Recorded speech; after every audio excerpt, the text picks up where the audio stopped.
the Bible. Is it hard to understand?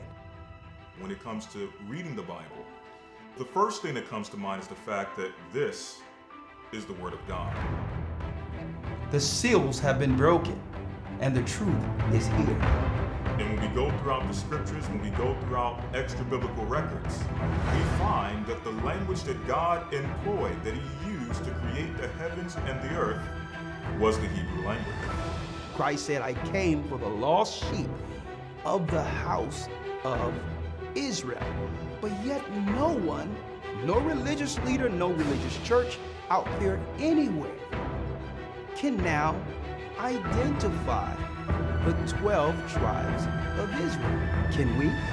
God is quite simple, but it seems as if man makes understanding Him hard. What are those mysteries? The truth of your book and the truth will make you free. The Hebrew and Bible Academy, you're invited.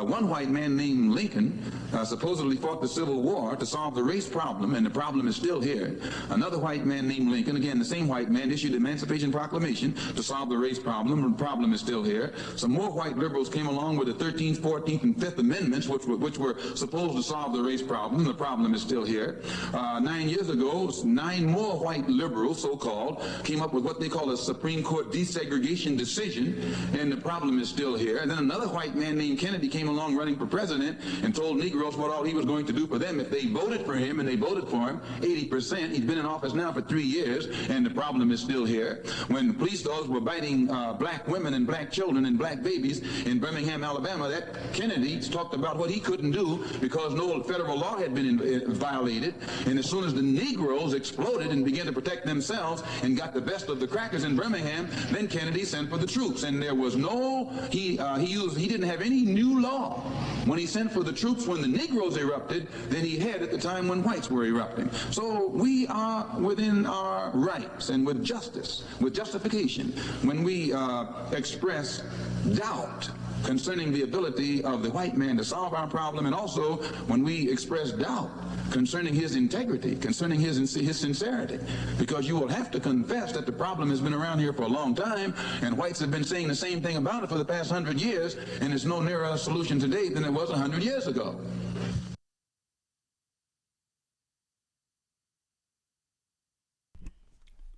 Shalom, shalom, shalom, my brothers and sisters. Shalom, shalom, shalom. Let me straighten this out. One moment. One moment. Stick with me. There you go. Shalom, my brothers and sisters. I'm Elder Rawchaa of the Gathering of Christ Church, and you hear what Brother Malcolm just said, and he is right on. Speaking of that liberal media, I thought that I would do my announcements down the line in this broadcast. I said, you know what? I thank the Most High for another opportunity to be before you, brothers and sisters, with breath, life, health. I thank the Almighty that Elder Lawya and his family was able to land safely in Zimbabwe during the hiatus of our Hebrew and Bible Academy. He's in Africa right now, and Elder Lawya, if you hear me, bless you, my brother, and it's up to you. I know there was a long delay on the tarmac, and if you need to relax, don't worry about it. I can handle tonight. But if something spurn your spirit, if something interests you that you would like to talk about, you know what to do. Just call on in and through Skype, and we'll chop it up. Now, I'm like, tonight, We all know the Hebrew and Bible Academy is coming November 10th, but I'll talk about that later. I'll talk about the Academy later. Everybody know what the Academy is, but I'm going to actually talk about that a little later. I'm jumping right in. And then after that, we'll open up the calls and we'll talk about this. I said, how do I quantify everything in a nutshell this evening concerning what's going on politically?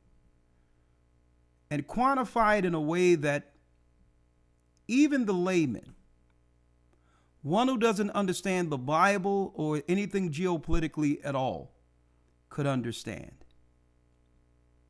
I thought about it, and I said, you know what? Let's break it down. Let's talk about it. And the Most High gave me this lesson: exposing the bloodline of the serpent. If you believe in Christ, if you believe in God, let me tell you, if you believe in nothing at all and want to understand what's going on in this earth, stay tuned. Stay tuned for this broadcast. Exposing the bloodline of the serpent. Now, what has spurred me to actually dive into this? Well, folks, I've noticed for a long time the government powers has been obsessed with the womb, and I'm speaking of what's coming out of the womb of our women.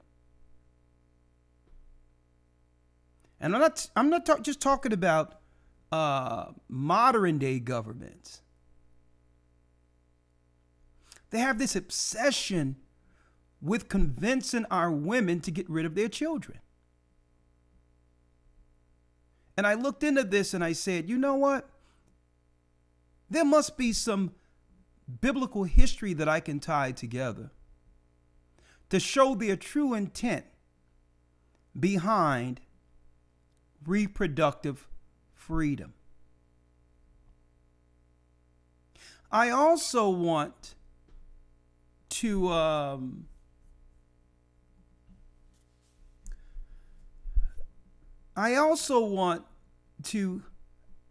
help the research that Candace Owens has actually stumbled upon.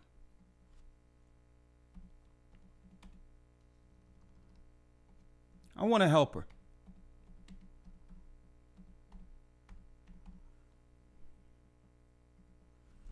I want to help her because she's on to something, but I don't believe Candace Owens understands the depths of what she's actually unfolding. I don't think she understands it. But Candace, if you fall on this particular lesson, I'm Elder Rawchaa of the Gathering of Christ Church. I'll be more than happy to come on and have a discussion with you. Because at the end of this, dear, going down this rabbit hole,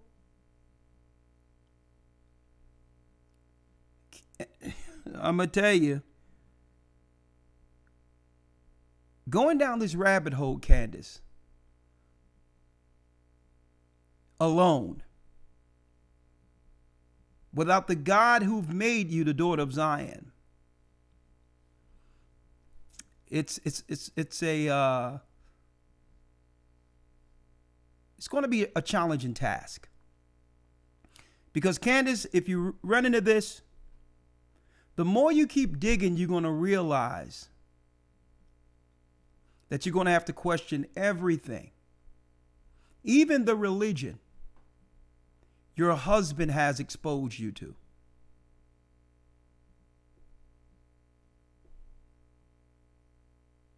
But listen, I'm not one, brothers and sisters, to get in the way of one's awakening. Because it doesn't matter how someone starts that journey. I believe Christ is guiding their steps. And eventually we'll all come to the same place if it be the Most High's will. But I said, you know what? This is what I'm going to do. I'm going to put it together for those who don't believe, those who believe, and quantify what's going on politically and everything. And we're going to start with this obsession with the government's convincing our women to get rid of their babies. Why are they so obsessed with the black woman and the black woman's children? And sisters, you're going to have to wake up. I'm not speaking of those who are already awakened. There's a reason why they want you to go on your annual checkups, pap smears. Folks, I was living in the era in which they were outright experimenting on our sisters with Nordiplan, putting 6 rods in their arms, 6 rods in their right arm that would administer birth control. See, a lot of you don't know. Let me tell you, a lot of y'all, you new people coming up and all that in this current age, you don't even realize. A lot of you hear and continually hear about this thing about Tuskegee experiment as if that was the only experiment on our people. You newbies, let me tell you, since we hit the shores of America, they have never stopped experimenting on our people. We just came out of a pronounced experiment. But without any further ado, I need you all to hit the like button because we're going to quantify this and see if we could tie all loose ends so there's no question when it comes to identifying the connection politically in high places, the politicians' connections to the serpent, the dragon, the bloodline of the serpent is our discussion this evening, brothers and sisters.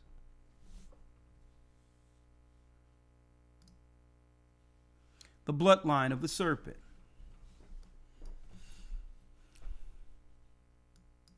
And after I'm done, I'm going to make sure we get with some people and see if Candace can actually see this, because she's on to something. What does Nimrod, ancient Nimrod, the Pharaoh of Egypt,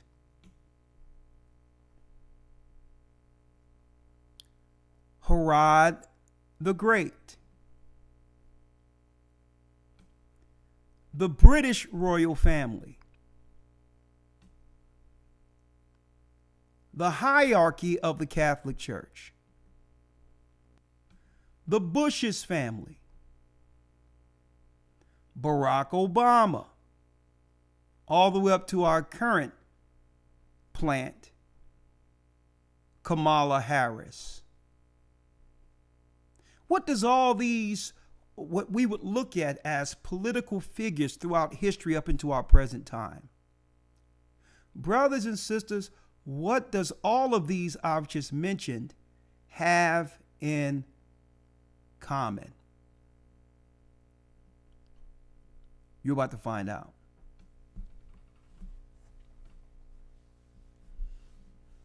Fair use for educational purposes only. Let's start here, and then we'll work our way back in history.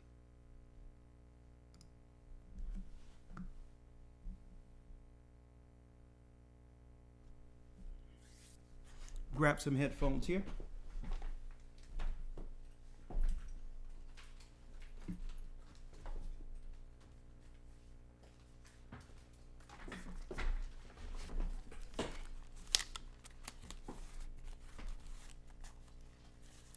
Let's start with Kamala.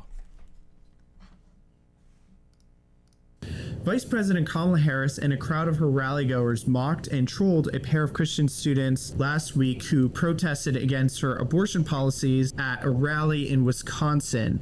Oh, you guys are at the wrong rally. No, I think you meant to go to the smaller one down the street. Now, the two students have stood by their actions, and they accused the vice president of being hostile towards evangelical and Christian voters. Donald Trump later moved to capitalize on this moment during a rally in North Carolina on Monday. Okay. Let me move off of Trump real quick.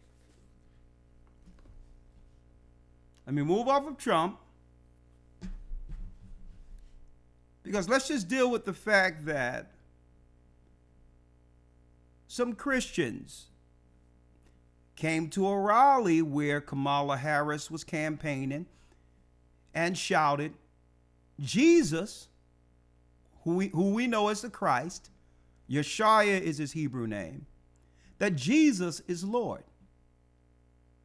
And this woman claimed that they were at the wrong rally. Right? That they to be go to the smaller one down the street. Well, if Christ isn't her Lord, who is? I hate to let the cat out of the bag so early, brothers and sisters, but our Lord is Satan. The only thing she's running on right now is reproductive freedom, which is what? The destruction of babies.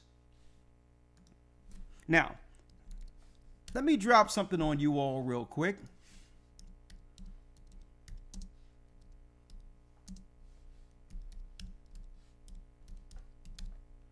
I'm going to pull this up for you so you all can see it. And like I said, hit that like button, folks. I'm going to slow walk this for you.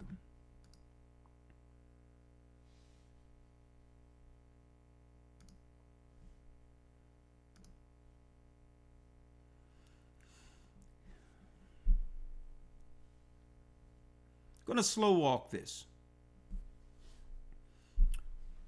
What do they all have in common? Well, let's go all the way back. This obsession with killing babies.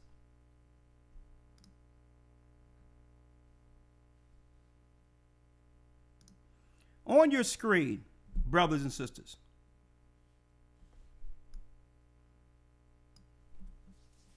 here's an image of Nimrod, Amraphel, the Cushite,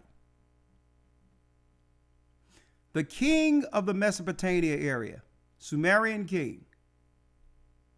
His power stemmed all the way from Kuwait into Iraq, Ethiopia, and parts of East India.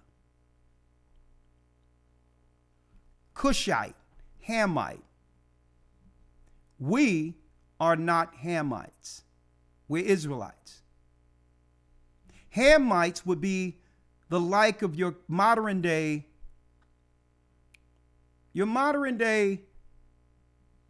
Kenyans, East Indians, those who look like Haile Selassie and or Barack Obama. Okay? All skin folk ain't kinfolk. Now, I'm going into history because some people have been deluded into believing that the Bible isn't a history book. Everything I bring today can be verified even through secular history. And that's what I'm going to bring tonight also. Well, Nimrod had this obsession with power. He was one of the few kings who began to build walls that would allow mankind at that time, in ancient times, during the ancient Mesopotamia area leading up to the Bronze Age. He had a talent of not just as a great hunter, but he would build great walls that would keep the giants out. He was known as the great hunter of God, the giant hunter. Now, because he protected those in these villages from these monsters, they paid homage and made him king over ancient Samaria. Now, this is where it gets interesting when we're tracing the serpent seed. At the height of Nimrod's rule, brothers and sisters, Abram's father, Terah, worked in his cabinet or council. Terah was very, very rich. Now, but Terah was holding the bloodline of the righteous. He was holding the bloodline of the saints. He is the father of Abram.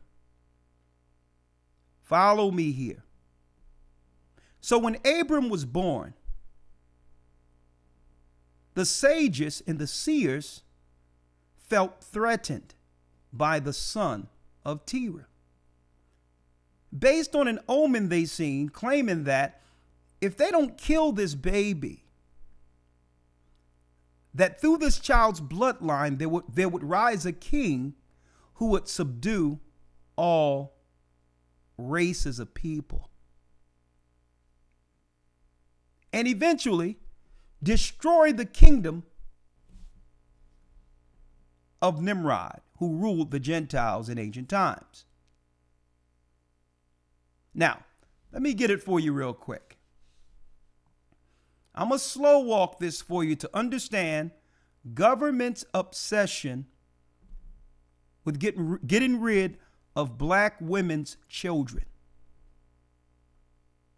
And when I say black women, I'm not just talking about any black women.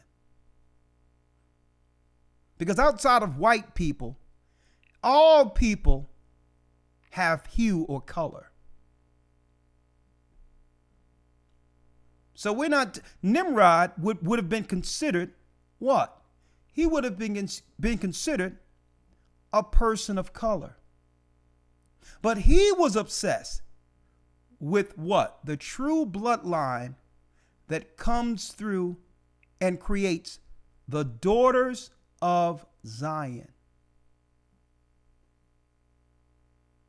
Our women are so unique in so many ways, they can't even quantify and understand their true power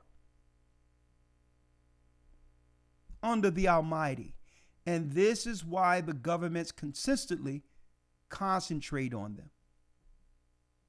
Now, not to make it long, because I want to stay on Nimrod long, I'm going to show y'all this real quick.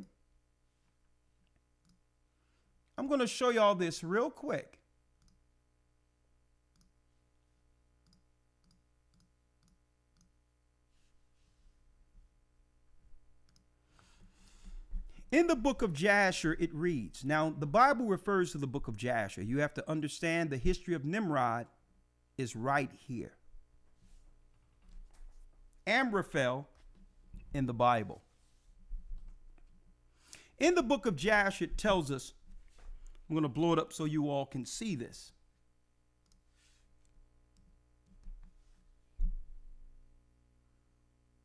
It says, and it was in the night that Abram was born, that all the servants of Terah and all the wise men of Nimrod and his conjurers came and ate and drank in the house of Terah, and they rejoiced with him on that night. And when all the wise men and conjurers went out from the house of Terah, they lifted up their eyes towards heaven that night to look at the stars. And they saw, and behold, one very large star came from the east and ran in the heavens, and he swallowed up the 4 stars from the 4 sides of the heavens. And all the wise men of the king and his conjurers were astonished at the sight, and the sages understood that this matter, and they knew this import. So when they seen the omen, they understood what they were witnessing in the stars. And they said to each other, this only betokens the child that has been born in Terah's this night, who will grow up and be fruitful and multiply and possess all of the earth. He, not just him, folks, and his children forever. And he and his seed will slay great kings and inherit their lands. So when they seen this, the wise men and conjurers went home, and in the morning all these wise men and conjurers rose up early and assembled in an appointed house. They spoke and said to each other, behold, the sight that we saw last night is hidden from the king. The king is Nimrod, folks. It has not been made known to him. And should this thing get known to the king in the latter days, he will say to us, why have you concealed this matter from me? And then he shall suffer death. Therefore, now let us go and tell the king the sight which we saw. Right? Or the king would kill him if they found out they knew already, right? So they go to the king. We have heard a son was born to Terah, the son of Nahor, the prince of the host, and we yesternight came to his house. And we ate and drank and rejoiced with him that night. And when the servants went out from the house of Terah to go to the respective homes to abide there at night, we lifted up the eyes, and we saw a great star coming from the east. And the same star ran with great speed and swallowed up 4 great stars from the 4 sides of the heavens. Now let's see how Nimrod would deal with this. And now, our Lord King, behold, we are truly acquainted with thee, what we have seen concerning the child. If it seemeth good to the king to give his father value for his child, we will slay him before he shall grow up and increase in the land. And evil increase against us, that we and our children perish through his evil. So they were seeking in a government council in ancient Mesopotamia, folks, to get rid of the problem before it could grow to age. The promised child of God, Abram. A government council in which their wise seers within the council is giving Nimrod advice to kill baby Abram, a newborn baby, in fear of not just him, but his children growing up, only to fulfill a prophecy to rule the world. To rule the world. Now, brothers and sisters, this is the reason. When Abram grew up, when you read the Bible, he went and tore down all the idols in Terah's house, his father's house. It explains why Abram isn't an idolater like his father. Because Abram was put away. He was given to Noah and Shem to be raised under the admonition and what? Understanding of the true God of all gods. He was raised to be the chosen, whom Christ would come through. He was raised to be that. He's our father, Abram. And the East Indians at this time under Nimrod were seeking to kill our father before he would grow to bring forth our Savior, the Christ. Are y'all following me here? Now, it happens again.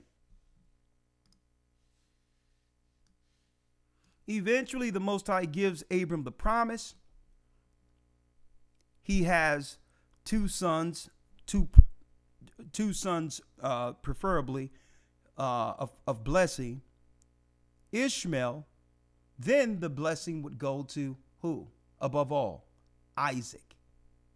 Ishmael is rejected, becomes the father of the Arab nations. Isaac becomes the chosen, bring forth 12 tribes, and now we save Egypt during a time of a flood. And after we save Egypt and make it a great country, down the line now, here we go again. The obsession with trying to kill the babies.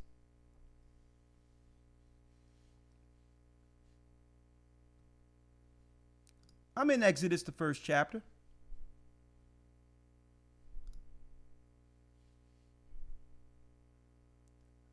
Exodus, follow me here.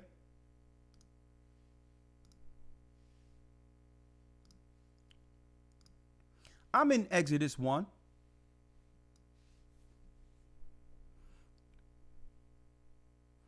Starting at 6.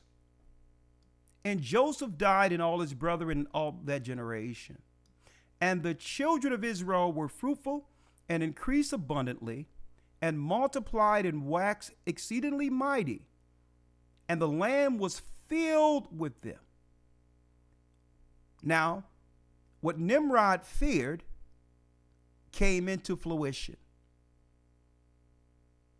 The Most High would multiply us as the sand of the sea that cannot be numbered. And now the government of Egypt, non-appreciative of the people who have saved Egypt through a famine, through that saving Egypt, Egypt was able to consolidate all of the riches of the Mesopotamia area. Because guess what? You can have all the gold you want, but if you don't have grain, what good is it? So they was bringing in all of their gold and riches to sustain themselves and all the countries who didn't prepare during that 7-year famine that was shown through our God to Joseph.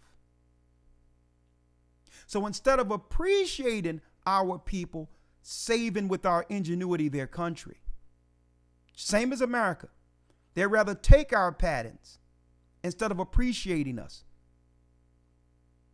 Same thing back in Egypt. We came up with the way to store grain and to preserve all of the world during the famine. And as soon as that king died off, that acknowledged our God, another king arose, and it wasn't Ramesses. That's a lie. It was never Ramesses.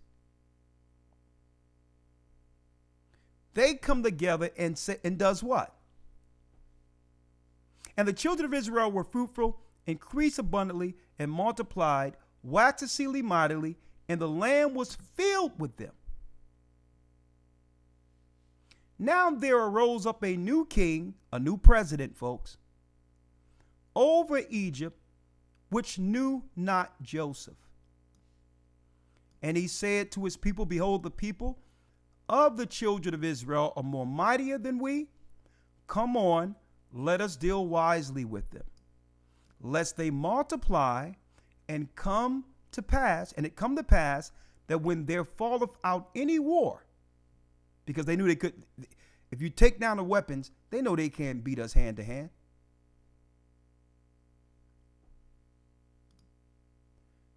They join also unto our enemies and fight against us. And so get them out of the land. So they conspired to move all of our people who are in political authority out of Upper Egypt into different areas to actually deal with tasks outside of government.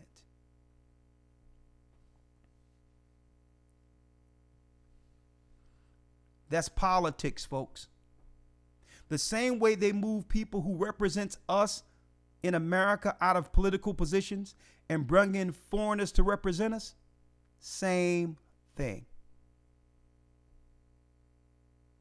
Same thing.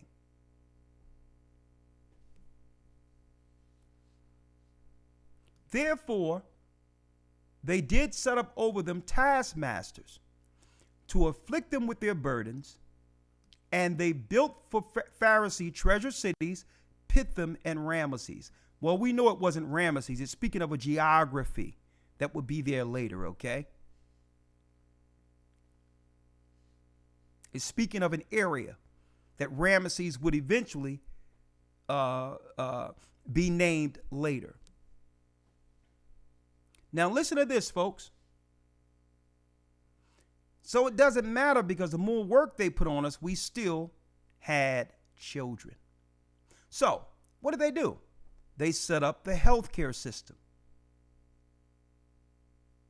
And the king of Egypt spoke to the Hebrew midwives, of which the name of one was Shiphrah, and the name of the other Puah. Nurses, folks. They would use nurses as the secret weapon. And he said, when you do the office of a midwife to the Hebrew women, see them upon the stools, and if it be a son, then ye shall kill him. But if it's a girl, daughter, she shall live. Because we can program her counter to the nation, and we can promote her being with other people to actually erase Israel out of existence through marital genocide. The softest way to kill a nation is to not have that nation born at all. See, the women don't declare the nation. The man does. See? Here is the ancient biblical understanding of why they're so obsessed with our women healthcare needs and scare them into going to the hospital and doctors all the time. This is why they're so obsessed, brothers and sisters, with our sisters in the healthcare system. They're obsessed with our women because they know the women are in a key position before the prophetic children of God are born. She's the master key for them. And if they can persuade her to get rid of the children, then their rulership continues according to their ideology, according to their religious understandings. Now, this is where it gets interesting. A lot of you sisters out there may think, well, just because you have a child that's still considered black or mixed, that child is of your race. You are 100% wrong. And brothers who think this is 100% wrong. The nation and genealogy is reckoned through the Father. There is no such thing as mixed people. And that's why I'm quantifying this and breaking it down nice and slow so y'all can understand and get the whole picture before this presentation tonight is done. See, Satan is the author of confusion, not God. A nation is reckoned by the Father, period.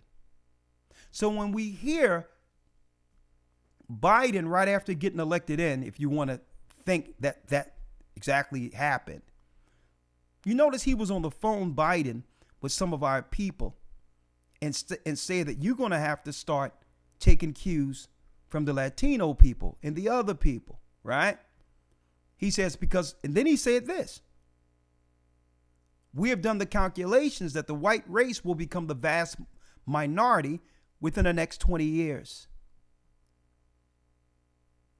So the government under Biden are in what? They are in self-preservation mode. They have to spread their seed in order to continue being the smallest amongst all races. So when you see all of these people coming through and all that, folks, at the same time they're pushing getting rid of our babies. Folks, this is what a political genocide looks like, because all of these other nations are in agreement with keeping Esau's bloodline intact. Hence the reason even Kamala Harris's mother identifies as Caucasian. Understand the political war we're seeing right now with all of these nations that are coming in is in agreement with preserving Esau's bloodline to subdue us. And that's why I titled this The Bloodline of the Serpent. Many of our people, including Candace, and she's very close, she don't understand the biblical understanding or implications of what she's looking into. Why there's racial ambiguity with Obama, with Kamala, but it still comes down to benefiting the white race. Well, follow me. We've seen throughout history they have had an obsession with getting rid of babies, but not just any babies. The babies that comes through the bloodline of the children of Israel. And Candace Owens, I know you know. When the cameras were off, Kanye West told you that we're the children of Israel. And I know you believe, we are the people. But I'll tell you what, she's skillful enough to use her journalistic skills. So to not let anything get in the way religiously from her exposing pure evil.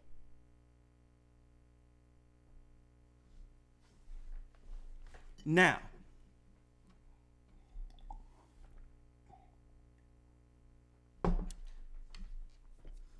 this obsession with killing our children. Let's go to Esau real quick. Let's go to Esau. Now, Esau was the red man. There's no such thing as white people. There is no such people as white people. Okay?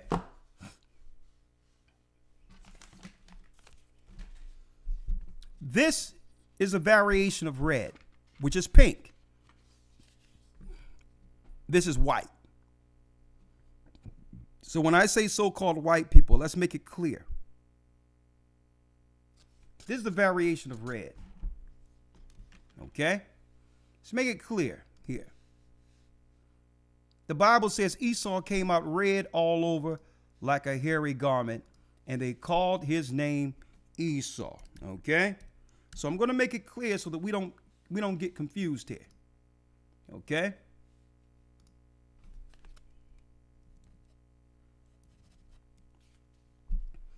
Here's one of the old popes, John Pope II. John Pope II. Okay? Now, I like this picture in particular because it explains exactly what we are illustrating.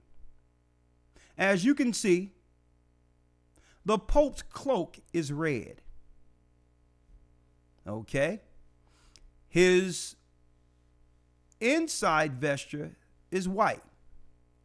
And his yarmulke on the top of his head, his Jewish yarmulke, is also white. He's red.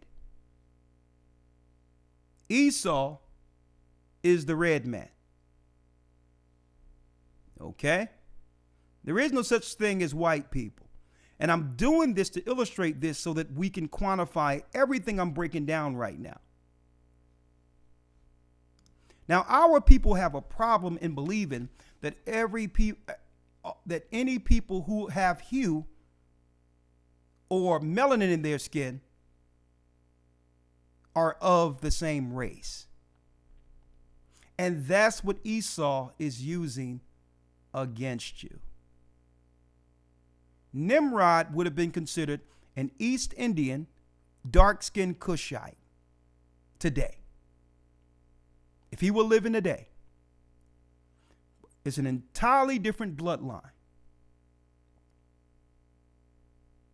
An entirely different bloodline who have aligned themselves with Esau to consolidate power with him against us. Now, for the sake of time, let's go straight to Esau real quick. Esau. Genesis 27. A matter of fact, real quick, let me just get this out of the way to show you Esau is the red man. He's not Japheth. That's another misnomer.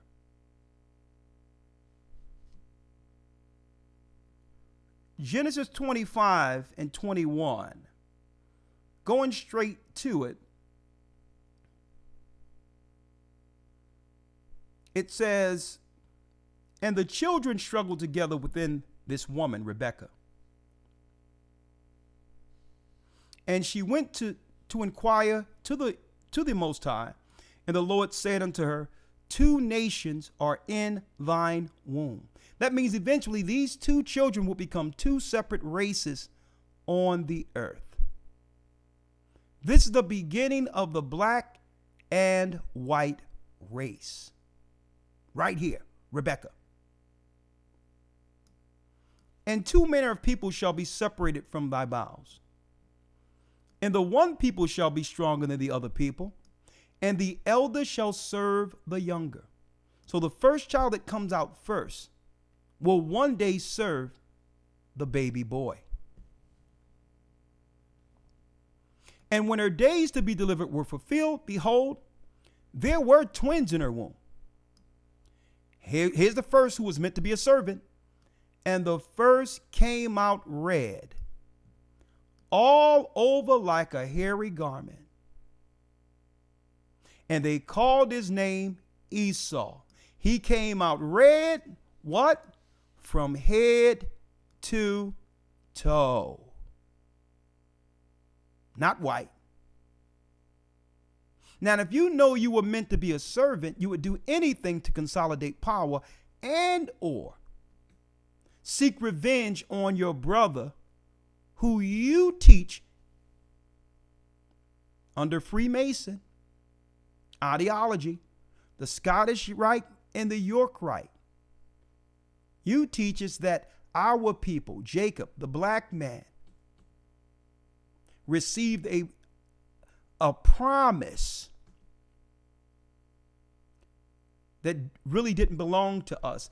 And you people are here to set a construct to set the record straight. Because the firstborn should have received the whole earth, and you're going to do everything to make sure your children receives this to do what? To actually, folks, listen to me clearly, to actually change the prophecy. They must do everything to stop Jacob from multiplying to the number before their time is up. Now listen. Esau is the red man.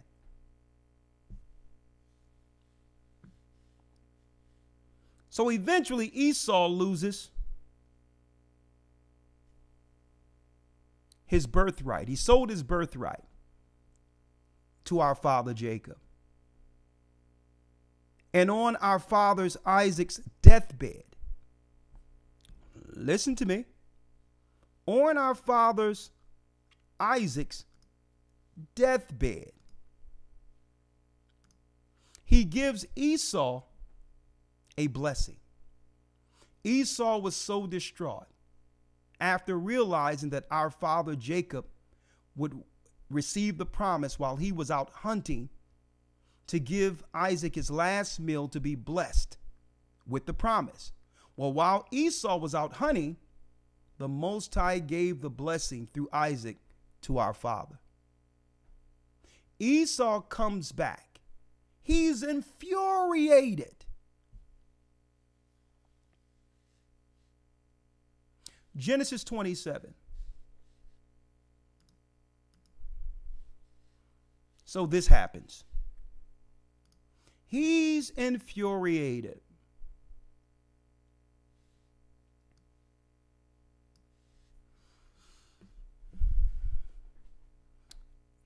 Genesis 27:18. And he came unto his father and said, My father. He said, Here I am. Who art thou? My son.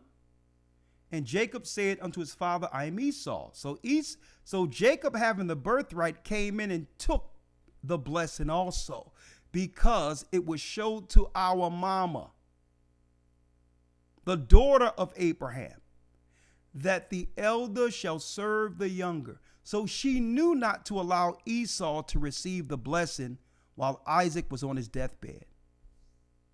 So let's see when Esau comes on the scene. Let's see when Esau comes on the scene now.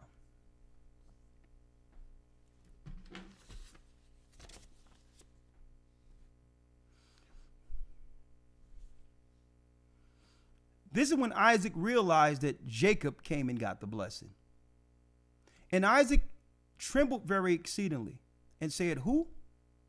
Where is he that hath taken venison and brought it to me? I have eaten all before thou camest, and hast blessed him. Yea, and he shall be blessed. And when Esau heard the words of his father, he cried, because he knew that now Jacob will one day be ruler of the earth, would control everything. He cried with a great and exceeding bitter cry, and said unto his father, Bless me, O even so, my father. And he said, Thy brother came with subtlety, and have taken away thy blessing. And he said, Is not he rightly named Yaquab, Jacob? For he have supplanted me these 2 times. He took away my birthright. No, you sold your birthright, Esau. And behold, now he have taken away my blessing. And he said, Hast thou not reserved a blessing for me? And Isaac answered and said unto Esau, Behold, I have made him thy Lord, and all of his brethren have I given to him for servants. That means all races of people would need to serve Israel according to the prophecy. Now you see why all the Gentiles are rallying in the last days against us in these neighborhoods in Africa and different parts of the earth. and with corn and wine have I sustained him. And what shall I do unto you, my son? What can I give you, Esau? And Esau said unto his father, Hast thou but one blessing, my father? Bless me even also, O my father. O Esau lifted up his voice, he wept. And Isaac his father answered and said unto him, Behold. So, our father Isaac loved Esau. So he blessed him. Thy dwelling, Esau, shall be the fatness of the earth, and the dew of heaven from above. And by thy sword shalt thou live. He says, listen, Esau, I can't give you the land of Israel, the promised land. I can't give that to you. And folks, all the nations of Noah's sons has land allotted to them. Now, if you have two sons and only one plot of land, where must Esau go to survive? He must go to the mountains. And that's where he met Satan and the Canaanites and perfected the Canaanite religion for child sacrifice. Now, that's a whole nother lesson I'm going to show you all in a moment, but I'm going to quantify a lot of that in this presentation this evening.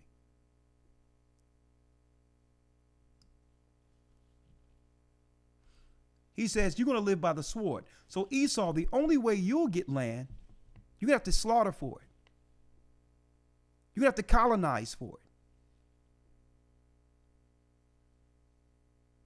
And shalt serve thy brother. And it shall come to pass when thou shalt have dominion. So we know, according to the Bible, that Esau would have what? He would have empires ruled on earth. He would rule empires on earth. So the last two empires are Esau's. He was given the dominion. That thou shalt break his yoke from off thy neck.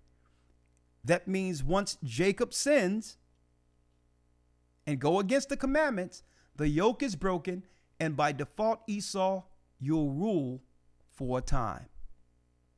It'll be your turn. That's when it's your turn. Through Jacob's sin, the yoke will be broken off of your neck to serve him, and I'm going to reverse it. God would reverse it. You'll rule for a time, but it doesn't change the fact that Jacob will rule. And Esau hated Jacob because of the blessing whereof his father blessed him. And Esau said in his heart, listen to this, folks. The days of mourning of my father are at hand. Then I will slay my brother Jacob.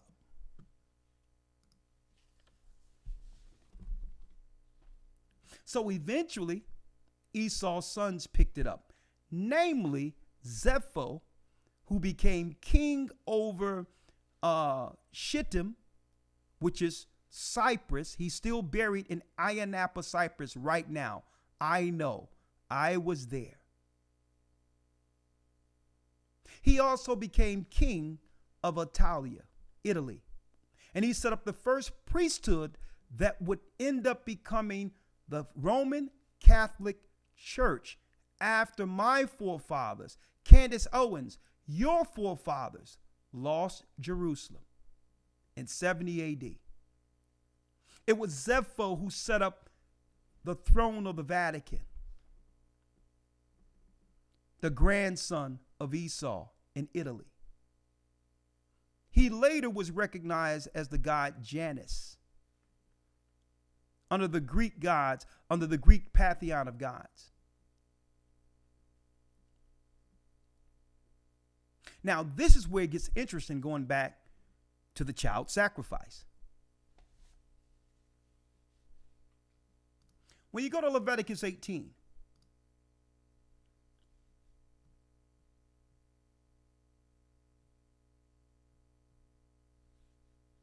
when you go to Leviticus 18 in the Bible states, and thou shalt not let any of thy seed pass through the fire to Moloch.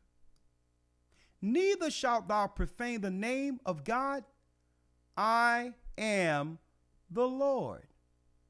Now, why did God tell us coming out of Egypt not to deal with child sacrifice? Because these early deaths, these political deaths, are actually a sacrifice to the Canaanite god. This is how Esau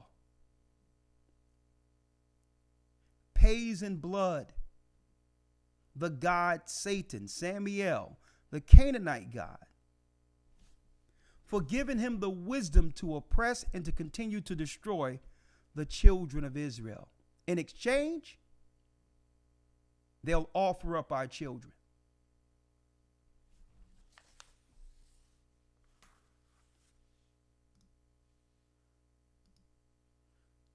In exchange, they'll offer up our children. Now, I have a film I'm going to show you, an old film from 1933, here in America, that really highlights everything I'm talking about. But when we see reproductive freedom, Planned Parenthood, all of that is ritualistic sacrifices of Jacob's children to the gods of the Canaanites. The Vatican Church, the Catholic Church, is a continuation of the religion Esau found at Mount Seir, when Satan gave him the understanding of how to rule all of the earth, because it's Satan's power given him to rule until his judgment down here. Esau cannot have any power on earth unless Satan gives it to him. That's right. Let me show you what I'm talking about. After Christ's fast in Matthew, the 4th chapter, do you notice that Satan took him up to a high pinnacle and say, see all these kingdoms? I'll give them all to you if you bow down to me. See? Because it's Satan's power to give, because he's the prince of this world. So if you see Esau ruling, understand he's ruling under the same God he paid homage to, in resentment against the God of Jacob, who gave the promise and the birthright to us. So it's an exchange. So they have to bake it into their politics, getting rid of our children. Now, check this out, folks. What do we have here? They say if you want to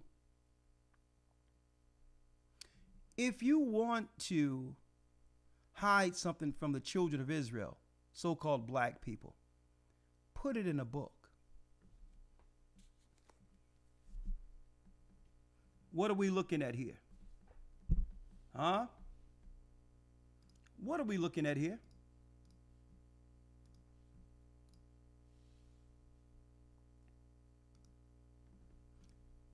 The Chronicles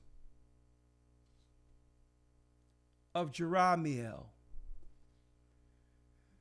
The Hebrew Bible history. Check this out.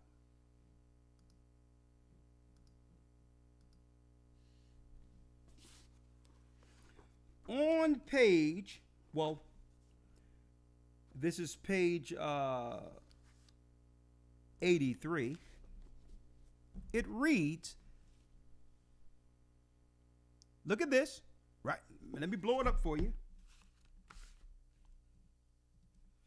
Let me blow it up here for you. It reads here,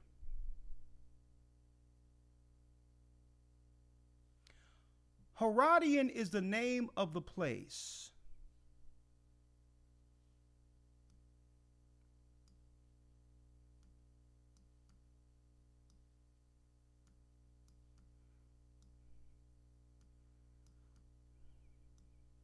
Hope you all can see this. Right here.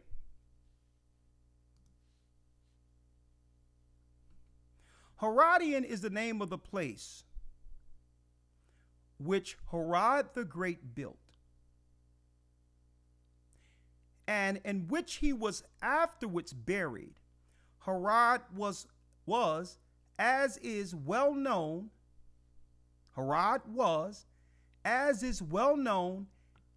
an Edomite by origin, a descendant of Esau. A descendant of Esau was Herod. Now, what's so deep about this history I'm showing you here? Herod was the king in place when Christ was born. And even in Jewish antiquity, they identify the governor over our people during the time of Christ's birth was a so-called white man, a politician put in place to kill Christ. Now, I got these sources, Candace. I'm going to slow walk it for you because it's way bigger than finding out who Kamala's great-grandmother was. You're doing a great job.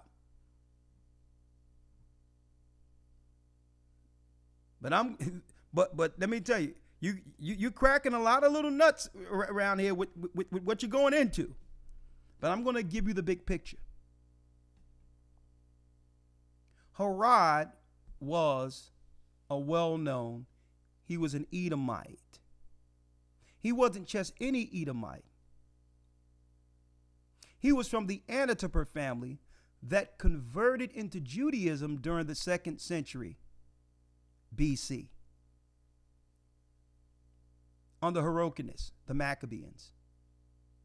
So this is your big Edomite conversion to now infiltrate us politically, to become a governor over us. He even married a black woman, Herod did, and had children with her. See? So they always try to mingle next to us politically, but really what is their plan? Well, here was their true plan according to the Bible. Why was Herod in place? And we're talking around this time, around 4 BC. Well, when you go to Matthew,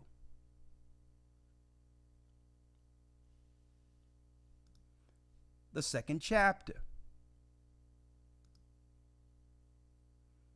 here's our Christ, Candace, brothers and sisters.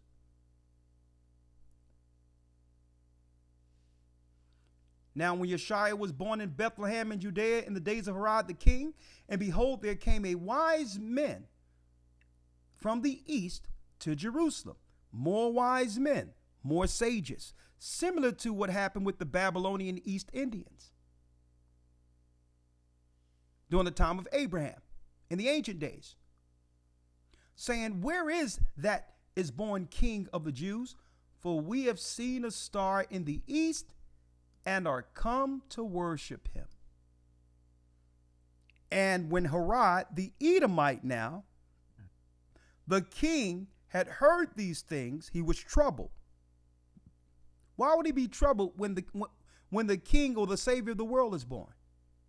He was troubled because he understood the prophecy concerning Jacob and Esau, that the elder was meant to serve the younger, and the promised child who would take Rome's rulership has now been pronounced in the earth by the sages. The black child who would threaten white power. And when he had gathered all the chief priests and scribes, people together, he demanded them, where is Christ? Where Christ should be born. So you all know what happened. He told the wise men to go find Christ. An angel came to Joseph and said, listen, take your son over into Egypt and hide there for a time until Herod is dead. Because Herod isn't isn't seeking to bless and gift the child. He's going to kill the boy. Same thing we see with Pharaoh. The same thing we seen before Pharaoh with Nimrod. Now the same thing with the Edomite politics government, obsessed with Mary's womb, seeking to kill the baby, the promised child who comes out of her. The black woman.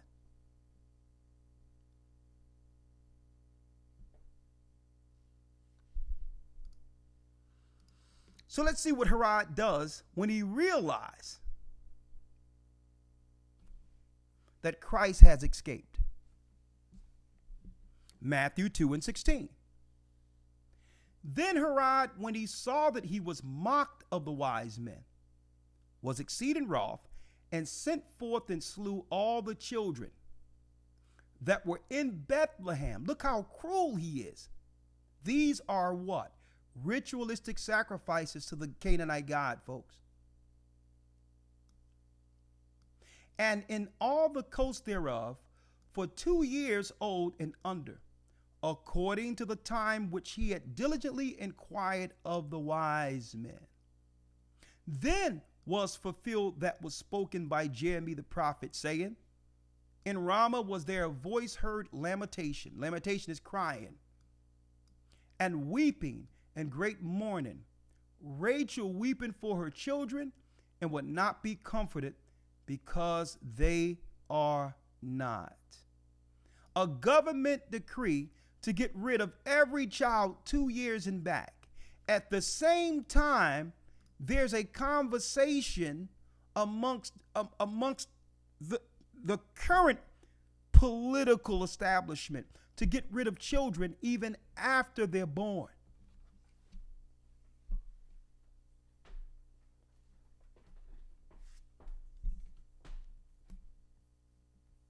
Man, y'all doing a great job here. We got 2,600 people in. That's enough people. But if you haven't hit the like button, do me a favor and just hit it for me real quick. All right? While I go through this. I appreciate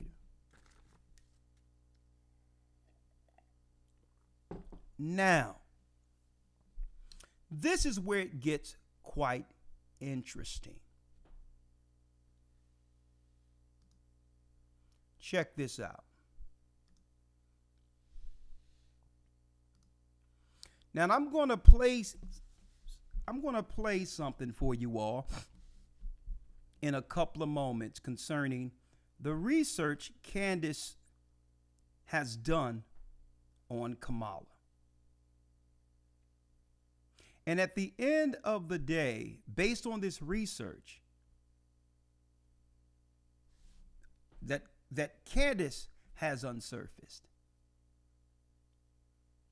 Kamala is Jewish. Okay? Not because she's married to a Jewish man. Bloodline. Through her bloodline, she's Jewish. Now,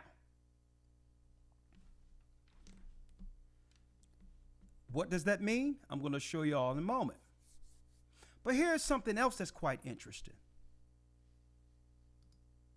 Here's something else that's quite interesting.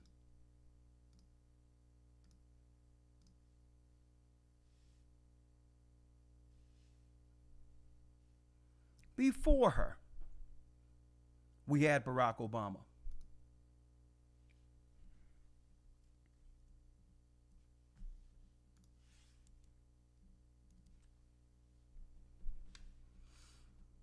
Former President Barack Obama and George W. Bush, and folks, this is mainstream media. This ain't alleged here. Story by Jamie Lerner. Former President Barack Obama and George W. Bush have more in common than we thought. It's not uncommon to see multiple people from the same family join the same profession. And this is obviously true of U.S. politics. America has its fair share of political royal families, including the Kennedys, the Bushes, and the Clintons. What might surprise some people, however, is that George W. Bush and Barack Obama actually have some family ties as well. See? Shh. Don't tell nobody. Don't tell nobody. Why I was truly raised, being a Cushite, have nothing to do with black people. So I'm part Cushite through my Kenyan family. And I'm Edomite also on the other side of the family. Cush leaning directly back to Nimrod, who wanted to kill the child. And he's mixed with Esau, who also had a task under the serpent to kill the child.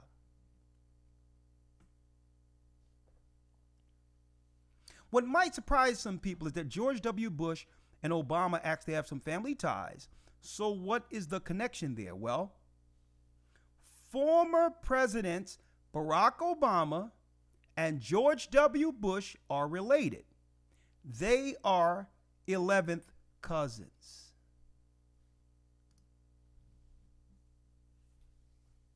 They are what?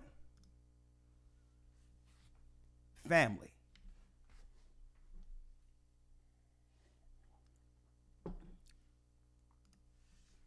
Now, folks,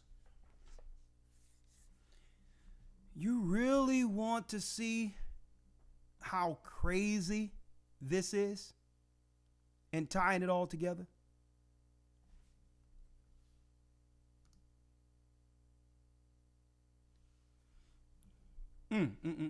Look at this.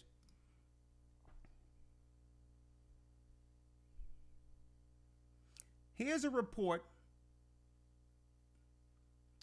from really a Christian site that cites secular and or biblical references.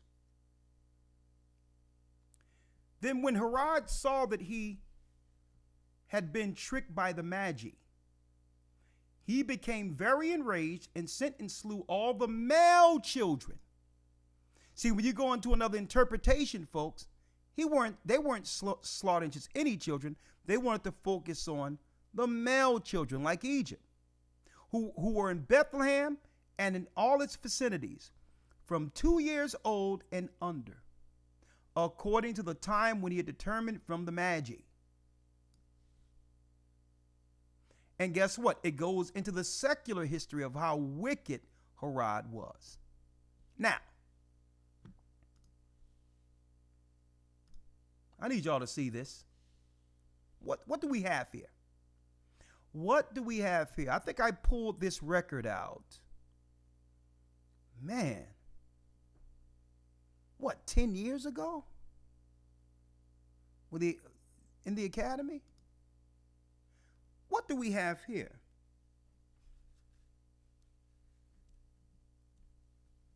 What do we have here?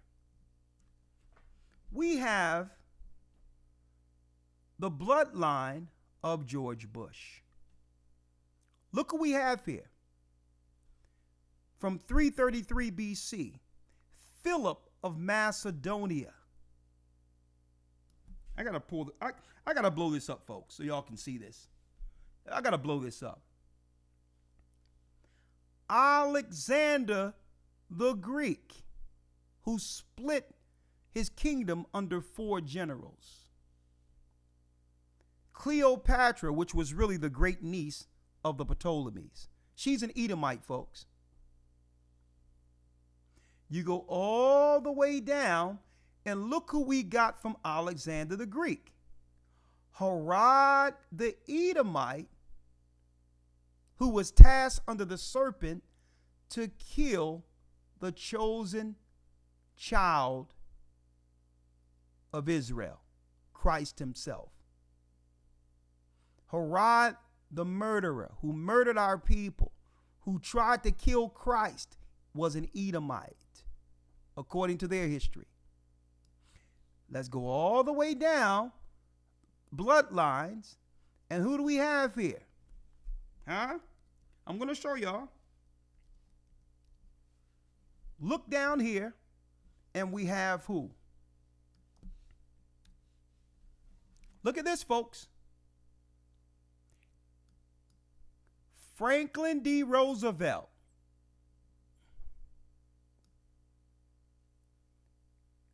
M. James Smith Bush. Samuel Prescott Bush. George Herbert Walker Bush, who's also related to Barack Obama. Now, do you see their obsession? Why they're so obsessed with abortion?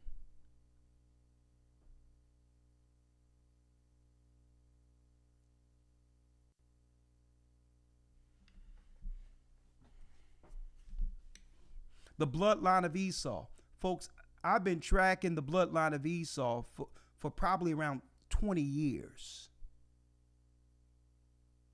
He's very ambiguous in how he operates and hide himself amongst each civilization he's actually circumvented or took over altogether. He's very good with mixing up history to make you believe he never existed.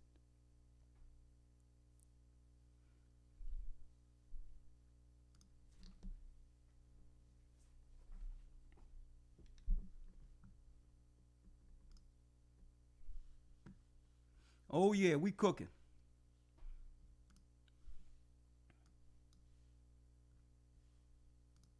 Revelation 12. And there appeared a great wonder in heaven. A woman clothed with the sun and the moon under her feet, and upon her head a crown of 12 stars. And she cried, being with child, travailing in birth and pain to be delivered. And there appeared another wonder in heaven, and behold, a great red dragon, having 7 heads and 10 horns, and 7 crowns upon his head. Now we know the 7 heads represents the 7 mountains of Rome. The 10 horns represents the EU, the original 10 countries that made what? The power structure of the Roman Empire.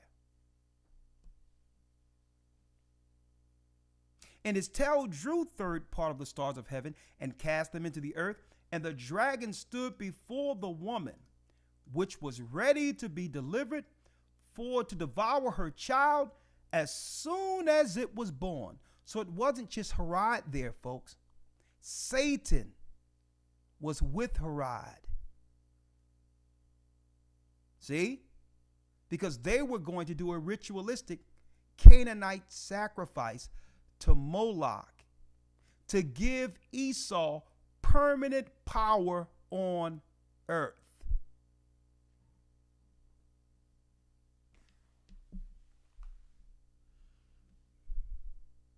And she brought forth the man child. This is our Savior, our Christ, whom they hate.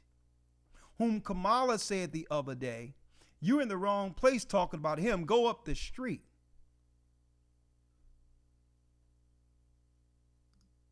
Who was to rule all nations with a rod of iron, and her child was caught up unto God and his throne. So after they couldn't kill Christ, guess who they came after? Us. And the woman, that woman is the children of Israel, fled into the wilderness. We went into Africa. We became the Moors. We went to different parts of Spain, where she had place prepared of God, that they may feed her 3,203 score days. That's the time period Esau would have to rule before his time is up. We ran into Africa. We were sold into slavery. And now the Most High has awakened the children of Israel to let us know our rightful place in this earth as who? The chosen people of God. And now that we are responding to God's call,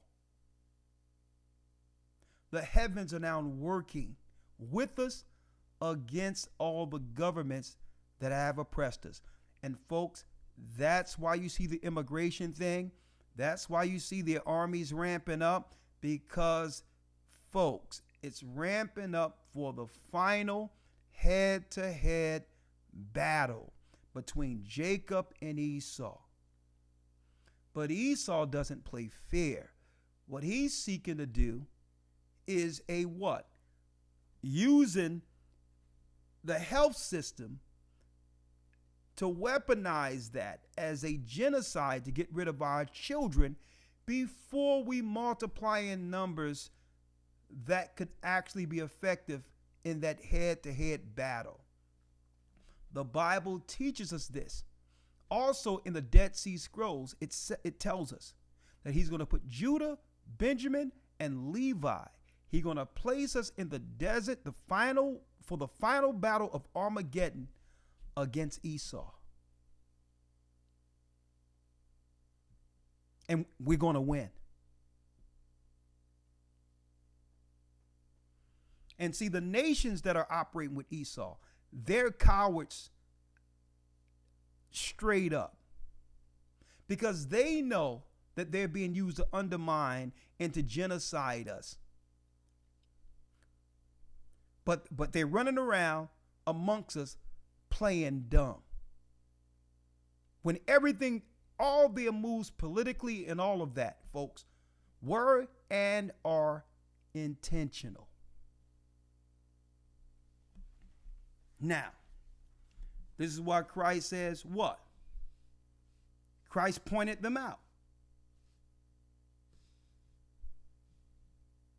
Even Christ pointed them out. He says, point out the Antichrist amongst you, and you'll know who's on the other side against you. Christ told the churches,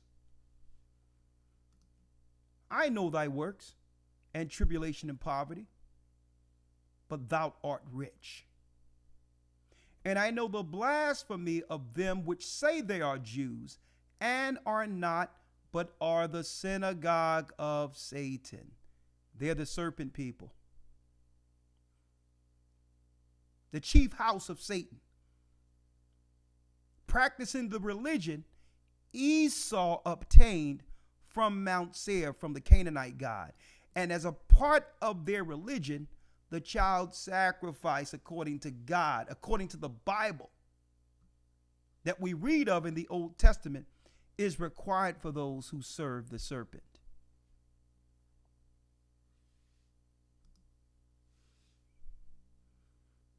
Candace, if you're out there, I know you see it on one level, Candace. If you're out there, you see it on one level. You're going against the Jewish people and all that, but let me tell you, it's bigger than that. As you can see on the top of the Pope's head right here, he wears the same headdress as Jewish people. Let me blow this up so they can see this. Huh? So she got to stop this thing about thinking it's just about Jewish people. He's wearing the same headdress as Jewish people. Okay? So, hey, I will never discourage Candace's research. It's impeccable. A matter of fact, I think she should receive a Pulitzer Prize. A Pulitzer Prize, excuse me. She should receive a Pulitzer. Because at least she's doing real journalism. But if she think it stops at them and not the Catholic Church, she has another thing coming. Oh, yeah. For those who think that the Catholic Church and the Jewish religion at the helm is separate, I need y'all to do this. Go into your Jewish encyclopedia. Look up Khazars in your Jewish encyclopedia. In your Jewish encyclopedia, it'll tell you that the Basilians of the Catholic Church in the 2nd century AD went into Khazaria and became the Khazar priesthood. So who you think are a separate people are just an extension of the Roman Catholic Church. The Khazars converted into Judaism between the 8th and 11th century, being pressed on either side, and that's when they began to practice Judaism. And these are the Jews we predominantly see in America and in the Western Hemisphere today. But they all stem from the Catholic Church. And these Jews didn't convert because they had some attachment to the ancient people when it comes to the practice of Abraham, Isaac, and Jacob, and Moses and others. They more so converted for political reasons, as they did during the time of the Maccabees. So if you're out there, Candace, understand, if you keep digging and keep digging, you're going to find yourself, that's right, side-eyeing who brought you that religion in the first place called Catholicism. And that's your man. That's why he don't even mind you going on a witch hunt, exposing Jews. But if you keep on this, you're going to realize it all began with the Catholic Church. The Jews of Khazaria were the Basilians that were sent as Jesuits out of Rome, out of the Vatican, to assume different identities in the Khazarian area before converting into Judaism. They're still Catholics.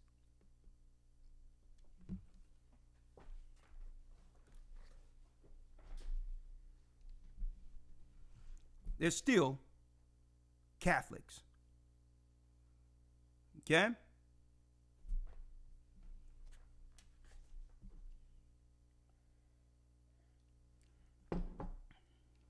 Now,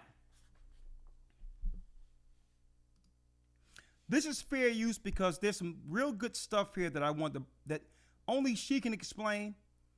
Brothers and sisters, this research is impeccable. Right? Because there's the majority of things that she's diving into as far as understanding the attack against those who believe in Christ, folks, that's 100% correct. And this is why the Western world, in America in particular, through taxpayers' dollars, are incentivizing those who would come over with a different religion outside of those who believe in Christ. Folks, that's intentional. This is a holy war, a spiritual war. They'll pander to the Muslims because the Muslims bring what? A different God than those who believe in Christ. And they work what? To undermine us. There's always been a religious war against those who believe in Christ and Muslims. See? So they've incentivized, they've paid Muslims to come over to become a constituency amongst us to undermine and or destroy us. The same thing with the Hindus. Notice they're choosing religions or choosing people who believe in nothing at all. If they're going to get some of our people over here, these are going to be people who are what? Usually, I'm speaking of the gangs and all from prisoners and all these people are straight evil. Even if they believe in Christ, even if they claim to believe in Christ, they're following some whacked out superstition in their belief that goes back to killing and pillaging. It's all intentional, folks. It's the plan of the serpent against the child. Since they could not kill the baby Christ, they turned their sights against the people who brought him forth. Hold up, before I go there, I got something else for you, Candace. This is a historical pageant of 1933, 15 years before, the restoration, or the Europeans were able to get get Israel as a state. Check out this pageant that was going on in the United States, folks. A mock child sacrifice of Moloch in 1933 in Chicago at the World's Fair. At the World's Fair. Check this out. Tell me this isn't insane. Look at this.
Now I need y'all to check this out. In 1933, when our people were fighting just to be treated human here in the United States, they're doing mock sacrifices to Moloch.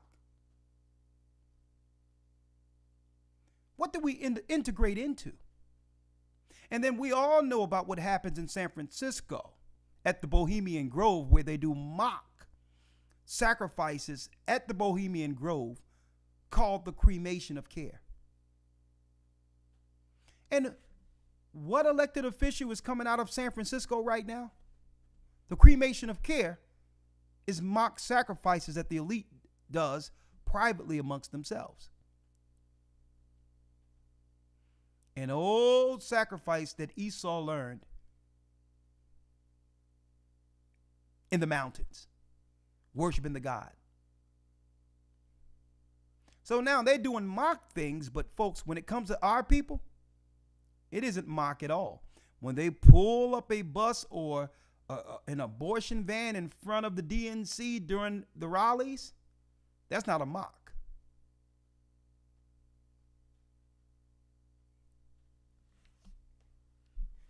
And that's why I wanted to expose the bloodlines of the serpent, because their true plan is to get rid of the chosen children of God before the promises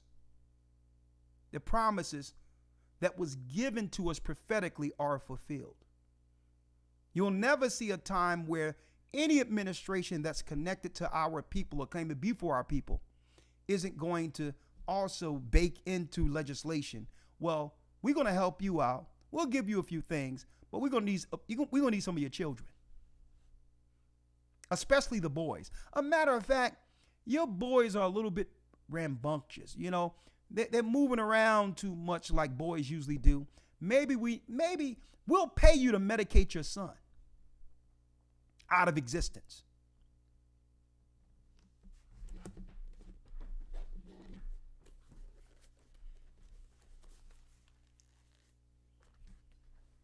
Huh? Now let's go here before I open up the calls. Fair use. but I can think of nothing more fitting than the news that Eminem is going to open for Barry Soetoro tonight or in Detroit on behalf of Kamala Harris and Tim Walz. All of these people are just playing pretend, and you're never going to guess what has happened this time. So a woman that lives in Canada who is related to Kamala Harris reached out to me about their family, and this woman has kept records dating back to the 17th century. I'm not kidding. When I saw this document, I was like, I just need to get my life together, because this woman knows her ancestry in a way that is just impressive. She was so thorough. And she has confirmed that Kamala and Donald are certainly lying about at least one aspect of their heritage. They're hiding something. Stay tuned and welcome back to Candace. His entire life. He's incredibly secretive. And now I can confirm that he has lied. I mean, we always suspected it when he said, heritage unknown to me about his grandmother. We always suspected he was lying, but now I can certainly confirm that to you, and I'm going to tell you how. So we had done this show a couple of weeks ago where we briefly touched upon the fact that there was some evidence, some strong evidence that pointed to the fact that somewhere along the line, Kamala had Jewish ancestors.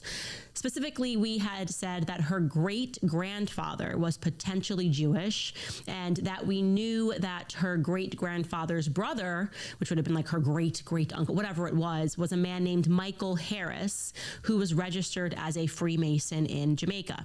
And we sort of parked that aside because, of course, a lot of swirling questions. First and foremost, I guess if you go long enough into anybody's ancestry, everybody becomes everything, right? You can say, oh, yeah, and then on this side of the family, if you trace it, this person's English and Jewish, whatever. But I couldn't, I guess, come to a conclusion in my own mind as we've been doing this series. And I know you guys are probably thinking the same thing. Why is Kamala hiding aspects of her heritage? Like, why would you need to hide that you're Jewish? It doesn't make any sense. We just had Trump in office. Ivanka was very involved, obviously, in the administration. Jared Kushner was involved in the administration. This isn't a country that's going to go, oh my gosh, well, she's married to a Jewish man, so it didn't. Okay, for those who are fairly new into this or don't understand what she's saying, there's a direct difference between being an Israelite and being Jewish. So what she's stating is that Kamala is a part of the Jewish faction who doesn't believe in Christ. Okay? Religiously, they work against Christ. They don't believe in him. A matter of fact, in that religion, they actually resent Christ when you read the Talmud. Now, understand, if someone is a Jewish person who don't believe in Christ, well, how do they feel and think about you, and what rules do they have in particular when it comes to how they interact with Christians? Okay? You have to think about that. So when we say, when she say Jewish, don't get it confused. What you see here isn't Jewish. We're Israelites according to the bloodline of our forefathers, Abraham, Isaac, Jacob. Any person, even a full white Irish or Polish person, can convert to Judaism through a 5-year process. And sometimes, if they have connections, it'll take less time than that, and become Jewish. You can't convert into being an Israelite. That's the difference. That's a nationality. When it comes to the families that came out off the ark, we're from the direct lineage of Noah, Shem, Abraham, Isaac, Jacob, and the 12 tribes of Israel. We're not black. That's not a nationality. We aren't black. We're Israelites. We lost our identity, but now the Most High restored it back. Kamala isn't an Israelite. She is Jewish. She's Esau. Okay? And the majority of those that we see today would be from the family of Amalek, out of Esau. And you see what Herod did, being from the Amalekite family, seeking to kill the baby through what? Through government policy.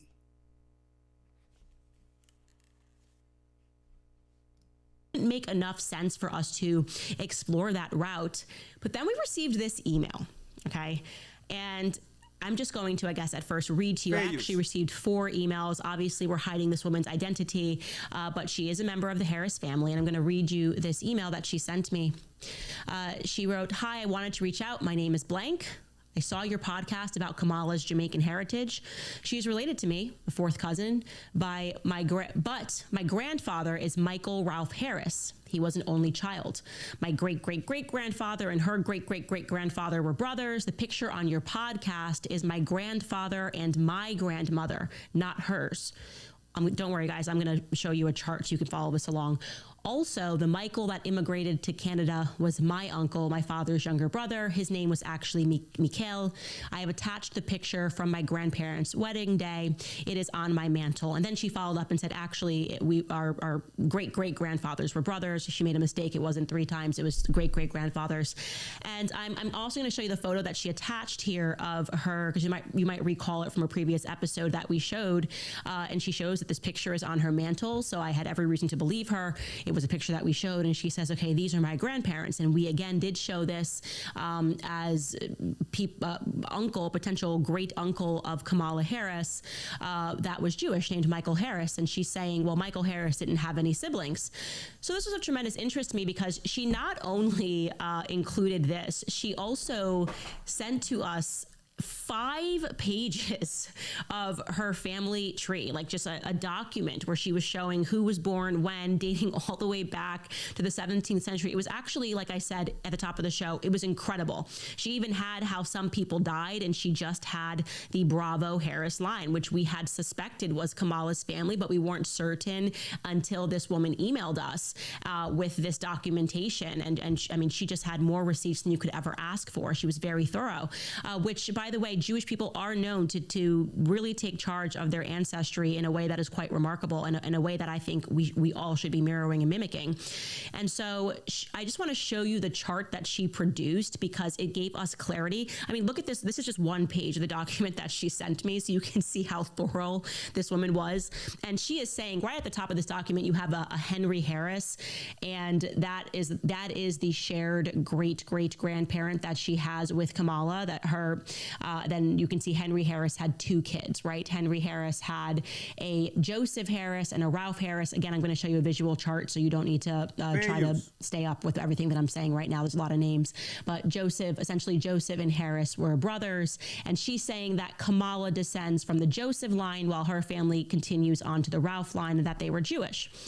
So I'm now going to show you a chart, because we worked all this out. This was tremendously helpful, and we were able to make sense of everything for the first time, because it's difficult with Ancestry.com. You don't know what's real and what's not real. But what we were able to determine after speaking with her is, she said, my family they were Sephardic Jews. And so this is the chart of Kamala's side that she's speaking about. Again, I'm giving you a visual chart because it just helps, because there's so many names. But right at the top there, you have Henry, and then you have Joseph. This is where she says Joseph and Ralph. These were Ralph is her line, Joseph is Kamala's line. And you see this, and you can see you've got a Joseph Harris, an Albert Harris, a Joseph Alexander Harris, who allegedly married Miss Chrissy Brown. And then you have Oscar, and then you have Donald. And then at the bottom there, we have Kamala. So this is just what we are showing is that paternal line straight from Henry Harris. And what's remarkable is I sort of went, okay, so you're telling me that your family were Sephardic Jews. Let me look more into this Jewish angle. It would be very, again, strange if she's hiding this, but let me go ask Kamala's relative that I've been in contact with whether or not he can confirm to me that their family is Jewish. Like, he should be able to tell me about his grandfather. He should be able to tell me about, Oscar Harris. These people were all alive recently. We don't need to go that far back. Is Kamala's family Jewish?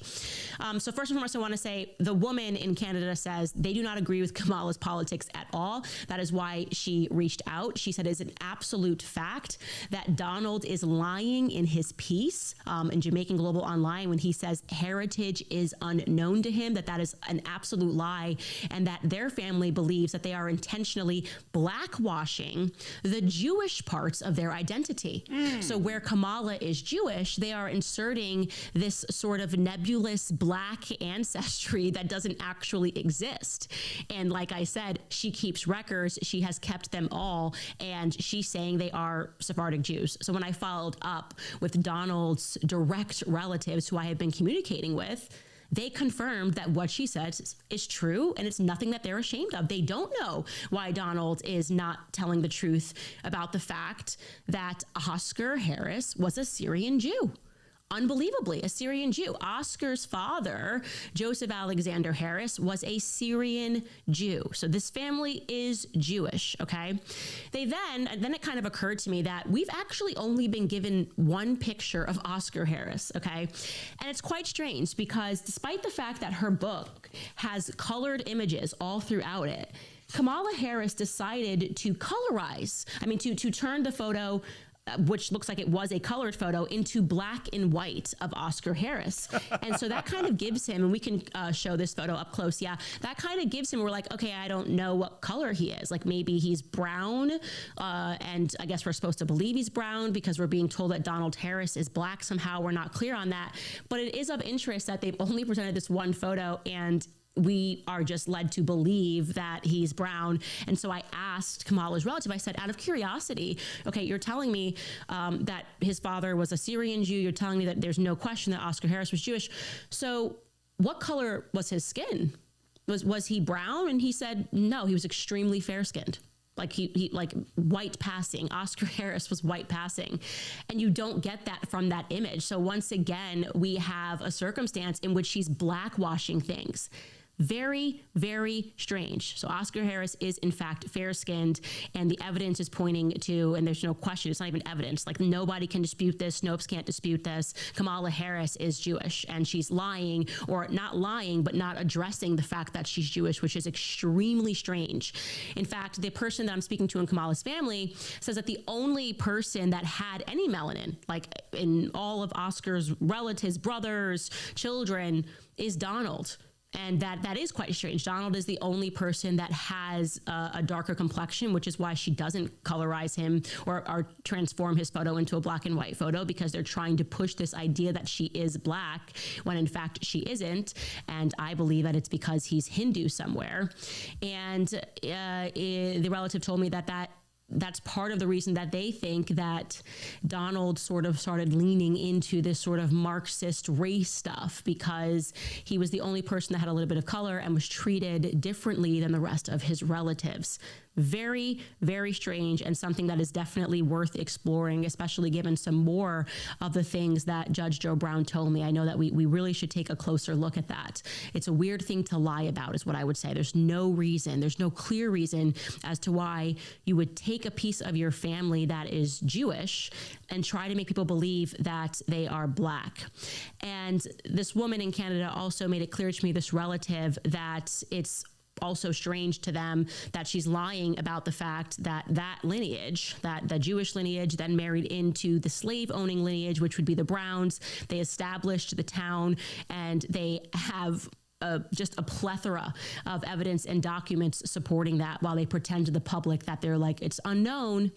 By the way, a little tidbit that Judge Joe Brown gave me off record was that Jamaican Global Online piece that we read, it's been changed. That actually there was a print of that, and it was then lifted and put online. And when it was put online, it was changed, and that he has the original somewhere in his attic. I was like, I will go through your attic for 3 days. He's like, yeah, it was in the attic. Like, my ex-wife had it in our attic. I know it's somewhere. I was like, please, Judge Joe Brown, let me into your attic. I will search through every single document to find this. But there might be somebody out there that maybe collects. I thought Jamaican Global Online was literally just online, but apparently there's actually a print of that, who may have that in their possession. So I don't have to go through the judge's attic, but I'm willing to do whatever. I'm totally willing to do whatever. Okay. Now cutting to the other aspect of this that we're looking into as we drop all of these little nuggets along the way. So you remember Dorothy, obviously, this loving, bubbly Jamaican woman who was just so kind and kind towards Kamala. She very specifically recalled having grown up rather affectionately with her grandma Beryl, and also Beryl's wealthy son Kenneth, that is Donald's brother. Kenneth is also extremely fair-skinned, who gave her bike rides, and so we know that he had money because it was like a Harley Davidson. Well, apparently Dorothy is now being harassed for telling the truth. That's at least what Lady Colin Campbell has shared, as well as Lady Colin Campbell. Like, people are just freaking out because how dare you tell the truth when we're trying to blackify this woman? How dare you tell the truth that something's not right about Beryl? But there was something else that she mentioned that we were able to look into and determine the truth about. So Dorothy had told us that aside from having plagiarized a black woman into her book, because that was not Beryl, she mentioned that while Beryl was light-skinned and possibly Irish, she had a sister that was even more light-skinned than her. So I know that we've been thinking this entire time that this part of the family may have been Irish. Now I'm wondering if there's maybe they're Jewish. Who knows? Because like I said, I'm trying to piece together what it is that she's lying about. But we did learn Beryl's sister's name, okay? We know for a fact that Beryl's sister's name is Norma. So we began looking for a Beryl Norma sister combination. By the way, I'm very shocked by how many barrels there were in Jamaica. We're trying to find them within the right timeline. And thus far, we have only been able to find in the Kingston Gleaner, remember that was the only newspaper at that time, one Beryl Norma sister combination. I want to be Okay, let me make this clear. Soupbone, we warned you more than once not to disturb our broadcast. If you don't want to see what's going on, find another channel, or you're going into gigabyte land. You'll only get one warning.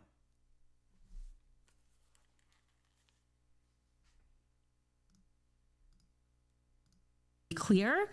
This could be a lead. It could not be a lead. I'm just presenting this to the public because I found it to be of some interest. It was an obituary in the Kingston Gleaner dated in 1976 for G.V. Ramsey. Now, don't even get me started on the fact that this guy, G.V. Ramsey, looks like I was vaguely recalling this face. Now, obviously, it's very grainy, but I'm going to just say right off the bat that it looks like a Finnegan from Joe Biden's family. Joe Biden had some interesting relatives, but I'm going to save that for later this week. But just looking at the face, I found this guy, G.V. Ramsey. Again, this could not be right. All we have here are two names, but this is a person that we at least know served in both World Wars. It says Mr. G.V. Ramsey. Again, that stands for Gladstone Vernon Ramsey, a veteran of World War I and II and a former quarantine officer in the Ministry of Health.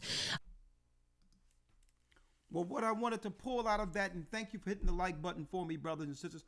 What I wanted to pull out in particular is that the fact that the research, when you look at the research in a nutshell, Kamala's father, who could actually just speak, he's living now, and clear everything up. He's definitely silenced right now for some reason. Could clear it up. But the reality is with the research, he's Irish and East Indian. Period. With a family with a long line of history of owning slaves. And then on the other side, when you look at Kamala's father's father, Jewish. He's a Jewish man. And that means even though she has an East Indian mother, she's Hindu on her mother's side, and she's Jewish on her father's side, according to the research. That's why this is not a mixed couple right here like you think. This is not a black woman who married a white Jewish man. This is a Jewish woman who married a Jewish man. Now, let me make this clear. If she had the best interests of our people in mind, I could care less whether or not she was Jewish, East Indian, or anything else. If she was coming with the benefits that she give immigrants, Ukraine, Israel, and take these stupid talking points off the table, because nobody cares about no stinking insulin. No one cares about some stinking marijuana. No one cares about you aiming towards destroying our children like all of your people have done through history. Now that we've done the research, those who are related to Herod the Greek, who's also an Edomite, who comes from a long line of families who converted into Judaism.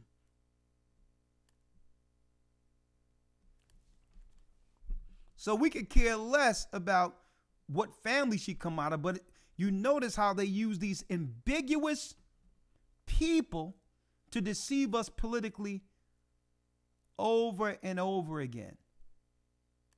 There are never anyone who have grown up with us, who we can relate to, who we have a hit. They bring these people with ambiguous history from someplace else intentionally to undermine us. The same as Pharaoh, the same as Herod, the same as Nimrod. And it's time our people wake up. Because why? Even though we are confused concerning the intentions of these people, history bears out their true intentions. Their true intentions is to destroy our people before the prophecy comes upon them. And that's the judgment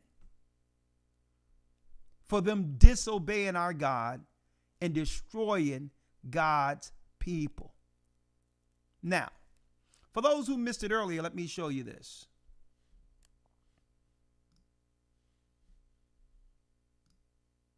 Look at this picture right here. For those who missed it earlier. From Nimrod all the way down to Herod, they all had one thing in common: child sacrifice.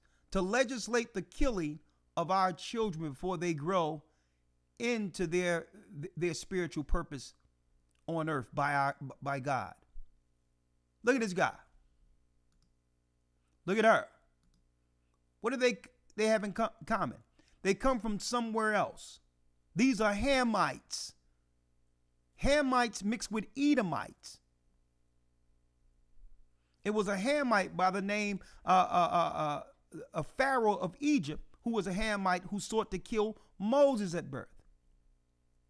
It was a Hamite by the name of Nimrod, who sought to kill Abraham at birth. Then you had an Edomite who sought to kill our king, our Christ, by the name of Herod at birth. Right? But then when you look at the family tree, let me show you here. I'm going to pull it up for those who missed it. For those who missed it, I'm going to pull it up again before we open up the lines.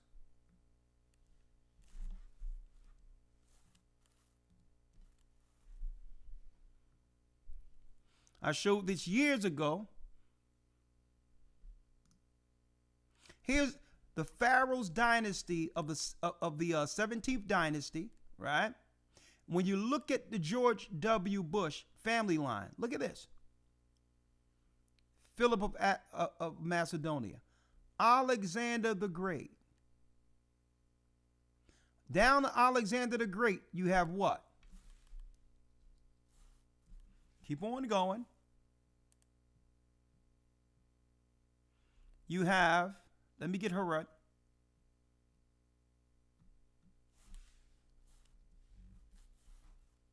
One second.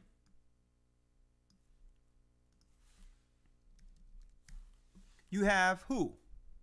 You have Herod, who was tasked under the serpent to come after Christ at birth. When he couldn't kill Christ, the Romans pushed a legislation through Herod to kill all of the boys 2 years of age and backwards from the time Herod sent the wise men to find Christ. Abortion, anybody? Herod. Then you go all the way down, same bloodline of Esau, and we find who? Now, when you look at the research of Herod, let me get it here. The research of Herod, Chronicles of Jeremiah, the research tells us that Herod was, as it well known, an Edomite by origin, a descendant of Esau, a converted Jew who was in place to kill the Savior.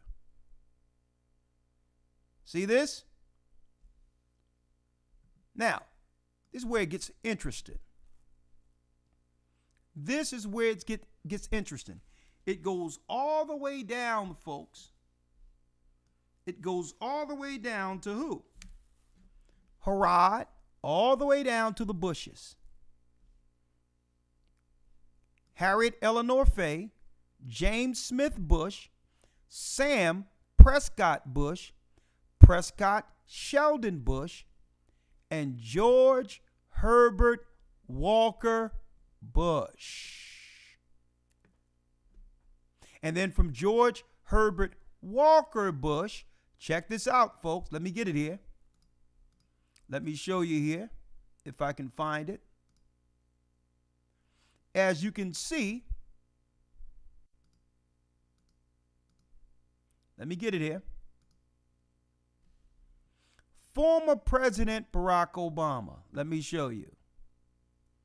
Barack Obama and George W. Bush have more in common than we thought. And the family goes all the way down to telling you that what?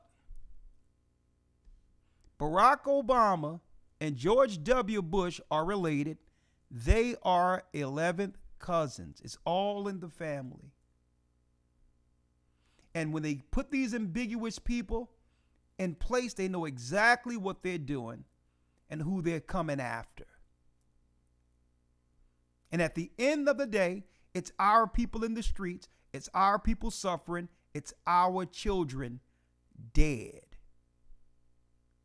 through their legislation. There you go. These ambiguous people raised in Indonesia pops up in Hawaii. Then all of a sudden, out of nowhere, it becomes go to a black church.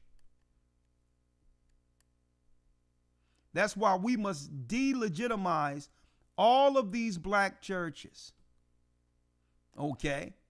And these HBCUs. And at the end of the day, they have a plan to kill the people who brought forth Christ. And guess what? It's so many of our people who have gone along with it. But guess what? The Most High has a judgment for them too. Now, before I open it up, next Wednesday we have a podcast backed by popular demand.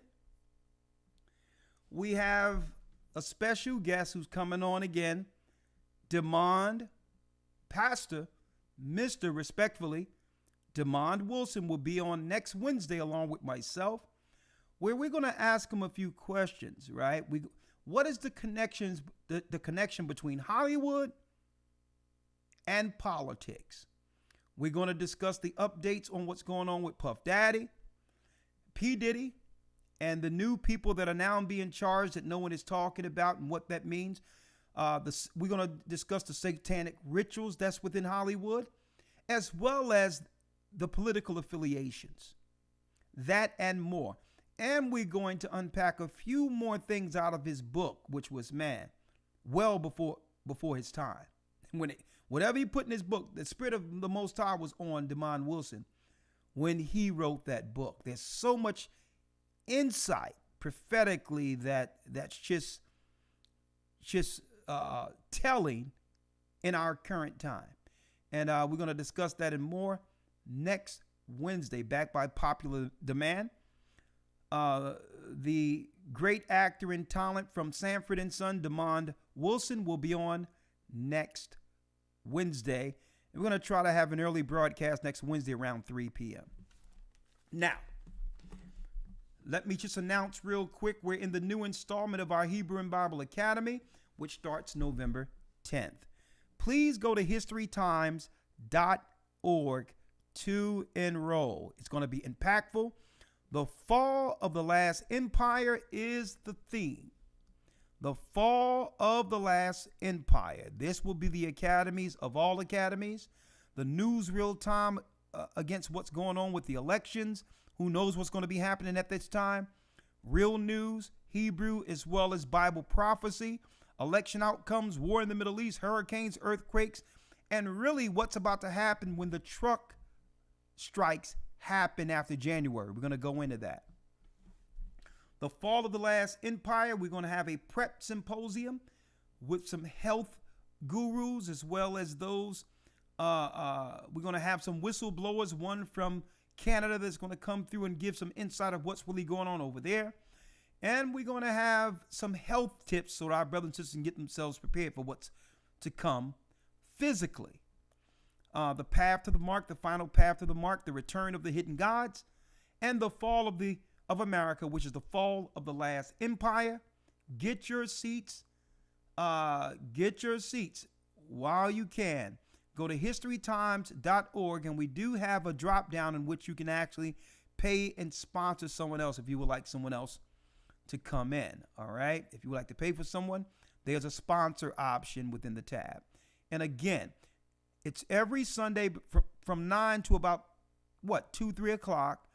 And you don't have to be present to actually view it. OK, all the content is recorded and sent to you in a link where you can view it anytime during the week at your own convenience. historytimes.org. Please enroll. All right. And if this interests you, for our weekly collections, if you would like to donate and help with these broadcasts, we have a new Cash App, $GOCC report. Okay. GOCC report if you would like to send a donation to help the work. If you don't have Cash App, go to gatheringofchrist.org, hit donate, and I'm sure there's one of those options on the tab that you'll have to be able to donate to the ministry. All right. What say you? Let's open up the lines. Open up the lines. And on top of opening up the lines, we do have a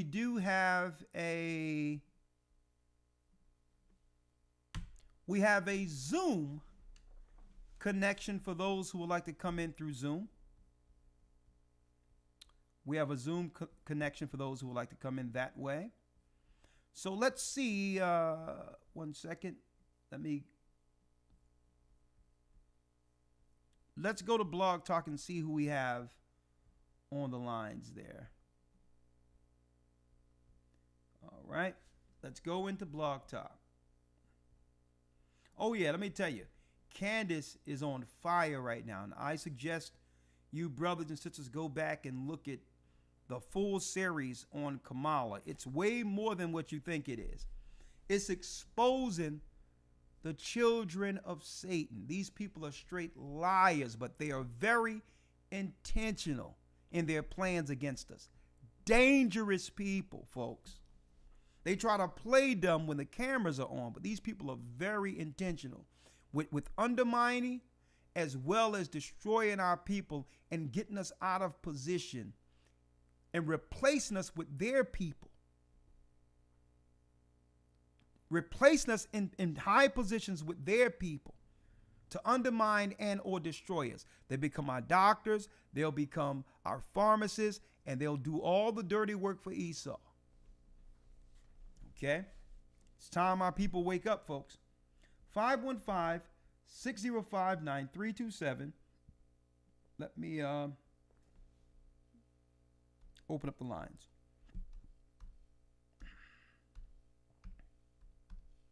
And let me tell you, even Christ said, if he didn't cut their time short, no flesh would be saved.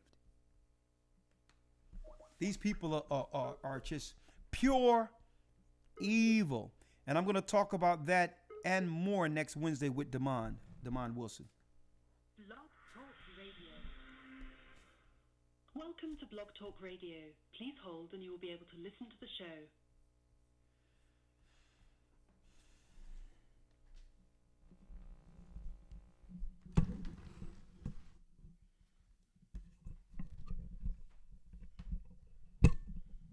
All right.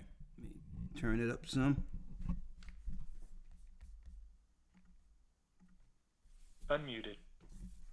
Okay, we have 971 area code with your hand raised. We see you there. Let me bring you in. All right. Exposing the bloodline of the serpent today. What say you? 971. Hey, Shalom, Elder. Shalom, how are you? I'm all right, sir. Name and location. Just calling in, Elder, because Give me your name and location, sir. I can't hear you. Your name and location, please. Brother Israel. I'm in St. Louis. Okay, go ahead. The floor is yours. Yeah, man. I was wondering if there's anybody I could talk to off the phone with you, because they try to give me a COVID test in these homeless shelters. Right now, you're in a homeless shelter? No, not right now. I'm currently staying with a relative, but I'm going to have to leave. And I went to one today. They said I could stay, but I had to take a COVID test up my nose.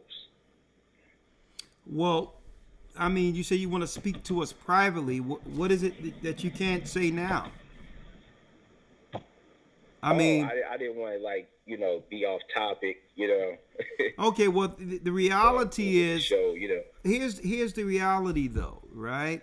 When you're at the behest of others, right, it really leaves few options. It really leaves few options. You have to more so work towards having a place, and maybe that's what you probably want to discuss. Are you baptized in the church?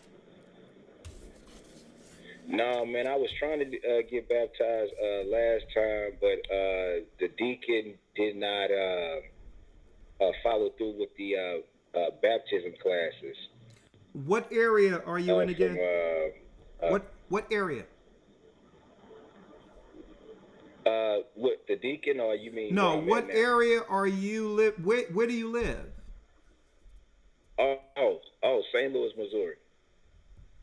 Okay, I'll have someone reach out to you in St. Louis, but usually how old are you? I'm 41. You're 41, and usually if you're 41 and you're homeless, there's some extenuating circumstances that have led you there, right? That must be discussed. Yeah. All right, so yeah. I can't say that we can fix your issues, if the underlying issues aren't addressed first. But more so than anything, I have your number, and I'll get someone to reach out to you. Okay, thank you, Elder. Thawada. You're welcome. All right, Thawada. Shalom. All right, Kevin has a question. I mean, not Kevin. That's Rawchaa. Rawchaa? Shalom. Yeah, Shalom. How you doing? I'm doing well. Yourself? I'm doing all right. It's Rawchaa. I'm a lawyer coming out of Boston. I just wanted to bring a scripture that kind of like just bring context to the whole situation and the topic that you was elaborating on. Okay, what scripture is that? And it just kind of gives us like a 2 Peter 2:18. Okay, 1 second.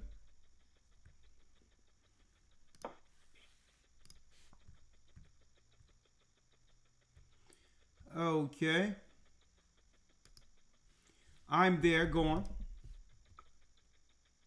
All right. 2 Peter 2:18 says, "For when they speak great swelling words of vanity, they allure through the lust of the flesh, through much wantonness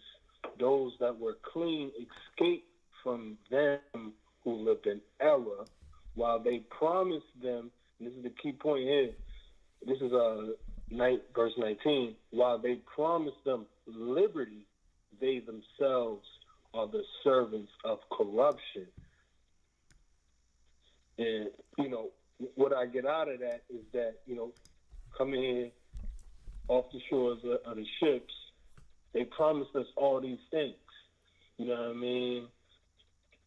Making us believe that after the civil rights and everything that the Judites fought for, you know what I'm saying, that things will get better. And it seems like that promise never happened. You know what I mean? It's been a trick. We build an industrial system.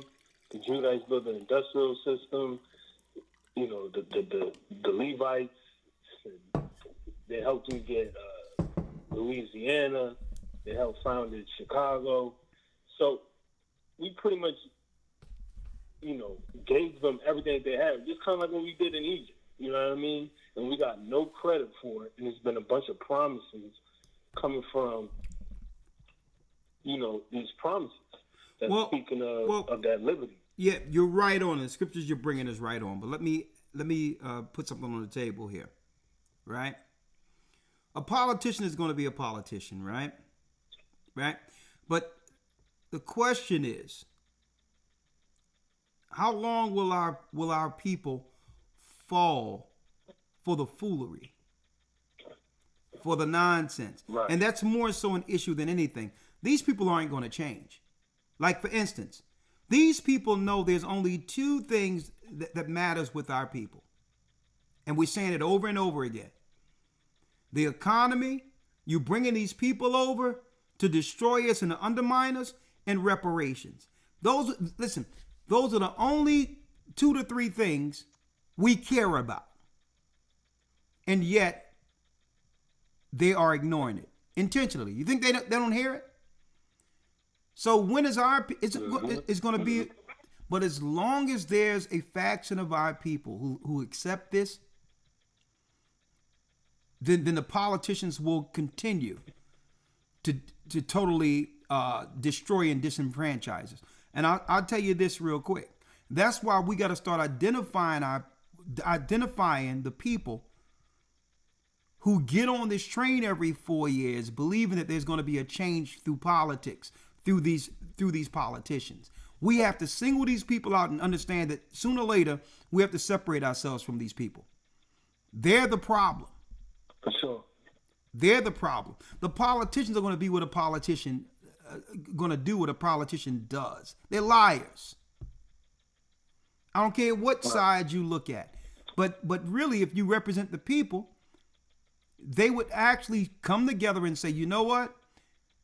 We're going to do exactly what's being requested from our main voting bloc.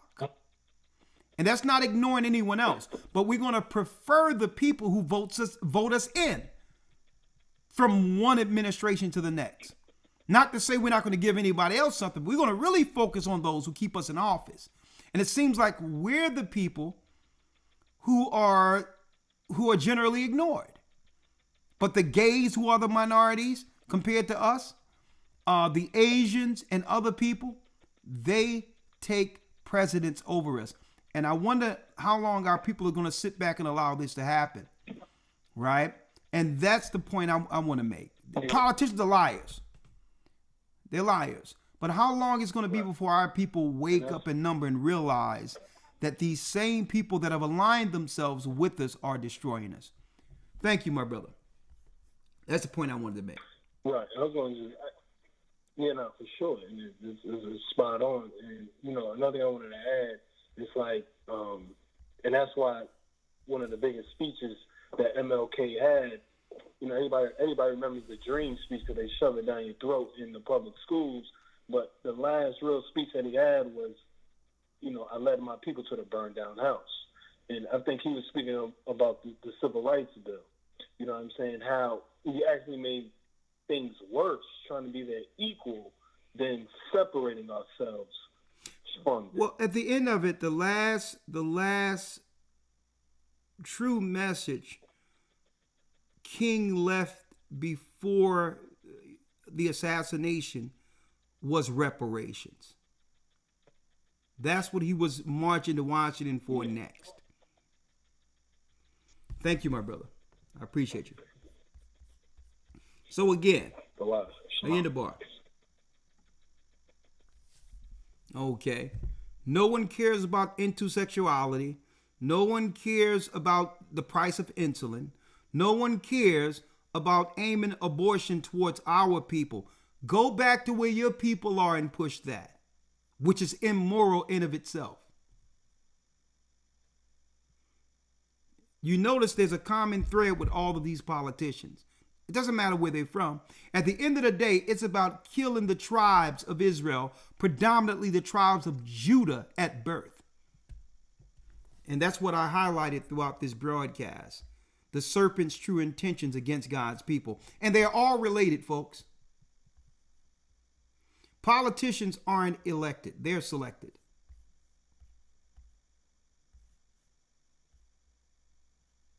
Shade has a comment.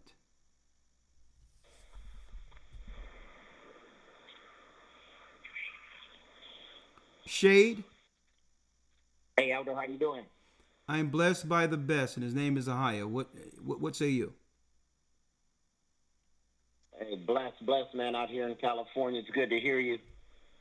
Again, you know what? I just had a comment. I just found out, I don't know if you had looked into this, but Bill Gates is being sued right now, I believe, in the Netherlands. And you wouldn't believe what he's being sued for. What's that? He's being sued for damages because of the COVID-19 vaccine that he supported. I'll tell you what. Gave his resources to. Hold on. Let me just pull it up so that, because they're big on this YouTube misinformation thing. So let's see. Okay. But hold on. I'm very careful with this channel. Go ahead, brother. You said the Netherlands? Yes, the Netherlands. All right, let me check this out. I can't think of the publication, but it's the Netherlands. Okay. All right, so let me read this off of Lou Dobbs, so that they'll know that it's real news, and it's nothing. It's not misinformation, right? And then I'm gonna let you. Right. Now that it's been substantiated, because don't forget, during COVID they struck our page claiming that we said something against a protected, what they call this, a protected figure. Oh, right. Yeah. He's protected, all right. Yeah, they said that we're not supposed to speak against a protected figure, and it's stated that we bullied Bill Gates, and we got a strike during the virus about that. So I'm very careful. How do you Listen, I don't know. That's crazy. I mean, what applies for the rest of YouTube doesn't apply for us, okay? Well, it says here. Yes. It said, let me read this, and then I'm gonna turn it over to you. Bill Gates ordered to stand trial. Lou Dobbs. Bill Gates is ordered to stand trial in Netherlands in November over COVID vaccine injury claims. Ordered to pay legal costs as Dutch court dismisses jurisdiction claim. So, did you know that the Dutch court dismisses the claim? No, I didn't see that. Yeah. So, don't forget that there was a law passed that would excuse the government and others from liability in order for them to distribute this under an emergency, under a pandemic and emergency. So, believe it or not, these particular companies, Pfizer and others, they had to have the protection of liability, of not being able to get sued in order to produce these particular vaccines. So people can sue them, but there's no jurisdiction under an emergency pandemic scenario. So it's really up to the people to understand. Yeah, it's up to the people to understand the rules there and say, well, okay, if it's an emergency thing that, you know, wouldn't have gotten passed otherwise outside of this emergency, then you will weigh whether or not, as an individual, you'll like to take those risks. Because you can't sue nobody. There's a vaccine pool that's distributed each year, and once that fund is depleted, no more money can come out of it when it comes to injuries. So it's up to the person to say, you know what? As far as this church is concerned, we believe in total natural. We don't believe in that stuff because we'd rather take the risk of not doing it than the risk that comes with some of the adverse effects. That's our stance on it. Right? But go on. Now the floor is yours. Yeah, thank you, brother, for clarifying that. I know I looked at that title in there, but I was just thinking what really got me when I read it and looked at the title, I was just thinking like, man, back at, you know, during that time where, you know, a lot of people out of fear were doing things that they wouldn't normally do. And now we starting to see, you know, things start to happen legal-wise. And people are still, just in my area, I'll tell you, I'm in Central California. People are still like mesmerized. They're like in a trance when it comes to this political race. This campaign is getting ready to happen. And people are, you know, just following just some craziness, like things that just don't make logical sense. And I just remember a time where our people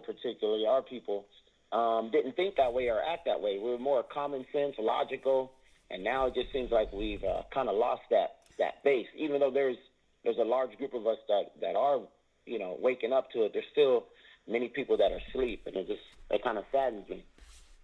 Well, brother, I'll tell you this. At one point, I thought it was just our people.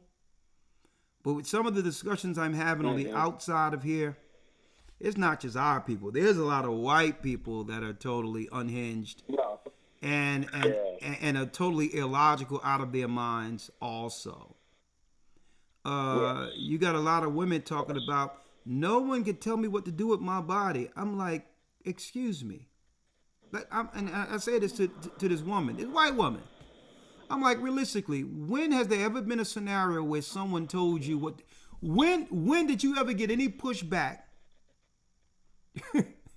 Pushback, doing what you wanted to do with your body?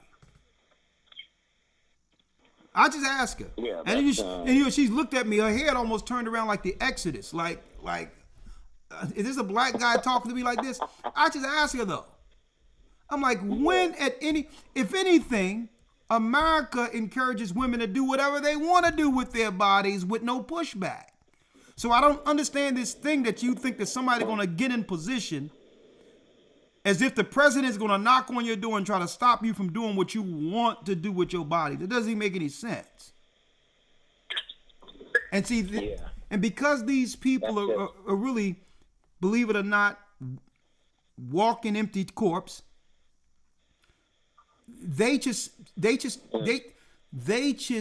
tout the talking points that's given to them from TV. They really don't have any points outside of what's given them. When Barack Obama states stuff like, well, about the brothers, you know, I mean, there's a lot of misogyny going on. There's a lot of misogyny when it comes to, you know, the brothers. And they don't want a woman in charge. And next thing you know, you got other people are saying, well, I think that a lot of people don't want to vote for Kamala because they just don't want a woman in charge, because they really don't have any talking points. And let me tell you, these people study psychology at its height. These politicians, to actually give people the talking points to have something to defend. When there is no defense we still don't know what platform she's running on. So they give them the talking points. Yeah. She ain't got one. Yeah, she don't have any talking points. She don't have one. She don't have no talking points. And when you hear her speak, man, it's kind of like hearing one of my high school students do a presentation they didn't prepare for. It's just craziness when you hear the lady speak. I'm like, and I'm telling you, even people close to me, man, still just are mesmerized. I'm like, about what? I don't understand. She's not saying anything about policy. She's not saying anything that will benefit us. And then she straight out said, no, I'm not doing anything specifically for black people. This is for all, or this and that. So it's nothing. We're not getting nothing out of the deal. Just like every 4 years, we never get anything out of the deal. So I don't know why people are still lining up, listening to, this rhetoric that she's coming with every time she speaks. Man, listen. Listen, I haven't heard anything intelligent coming from her since she's been out there. She's not a good speaker. There's no one thing she does well. She's the worst politician in the history of politics. There's not one thing you can hang your hat on when it comes to her, and it makes you wonder, like, what's wrong? What's wrong with our people? But I'll leave her there. She has nothing to do with us. The truth is being revealed on her, and at the end of the day, these people, the Democrats in particular, does more harm than good. And if there is any good the Demonuts or the Democrats have done, I'm waiting to hear about it. I'm open to hear, what have the Democrats ever done to benefit our people?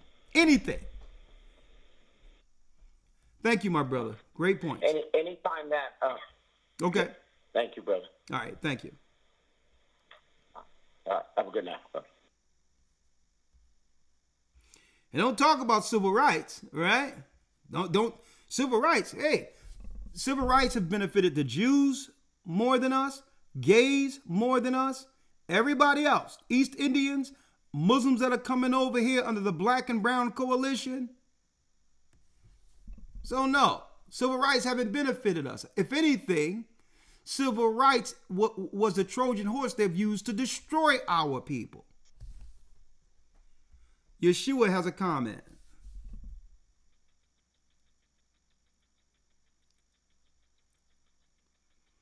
Yeshua. Joshua. Yes. Blessings, brother. Blessings. You have a question?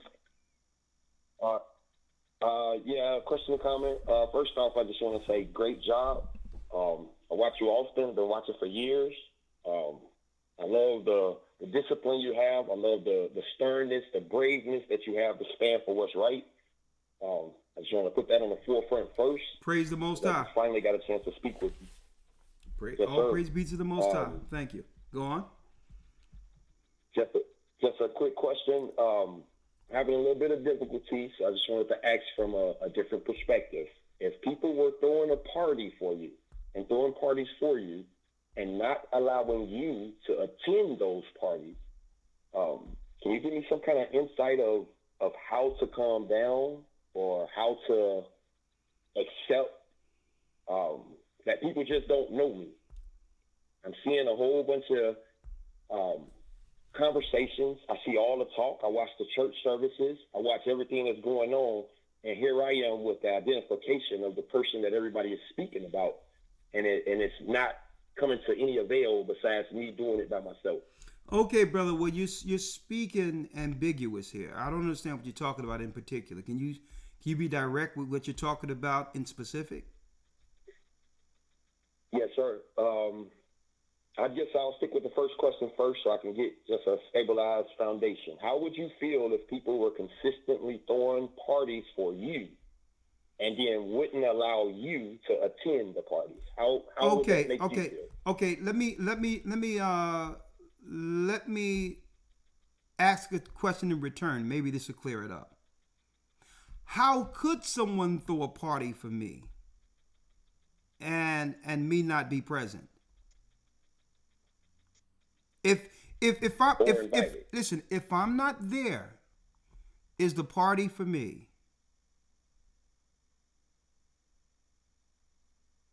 Okay. I'm asking. It would be no. It would be no. Okay. Well, I guess the question is answered. That's yes, sir. Also, I have the answers that we're looking for. So, when, like the caller just mentioned about Martin Luther King said he saw the mountaintop, and nobody has done the research outside of maybe a select few. The mountaintop that he was referring to was Mount Nebo. There are 4 Mount Nebos, 3 in America. That is the promised land. Hold up, brother. You're sure? I don't believe the brother was asking you for that answer concerning the mountain. What's happening here? I'm sorry, I was just elaborating on something it sounded like he wasn't sure of. Oh, no, he was. I was just giving. Let's back this up real quick. How old are you? 41. Who's your teacher? God. Okay, this is what you're going to have to do, brother. The Bible states that when one would be a teacher, he must learn again, which be the first principles of the Almighty. You must get under a teacher. All right?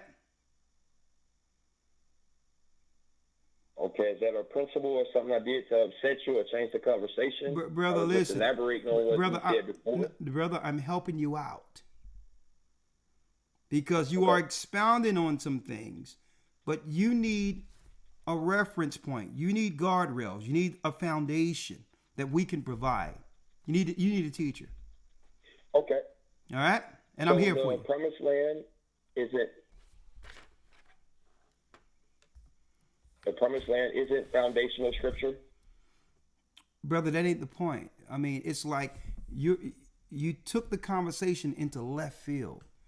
This topic today, let me give you the quote of the topic here. Exposing the bloodline of the serpent. Okay. All right? So what I'm saying, but I've spoken with people on the lines of where you are right now. And brother, you need to be guided. You need a teacher. Okay? So that you can have a frame reference. And there's nothing wrong with that. It's good. I believe that if you get guided, you would be an effective teacher. All right?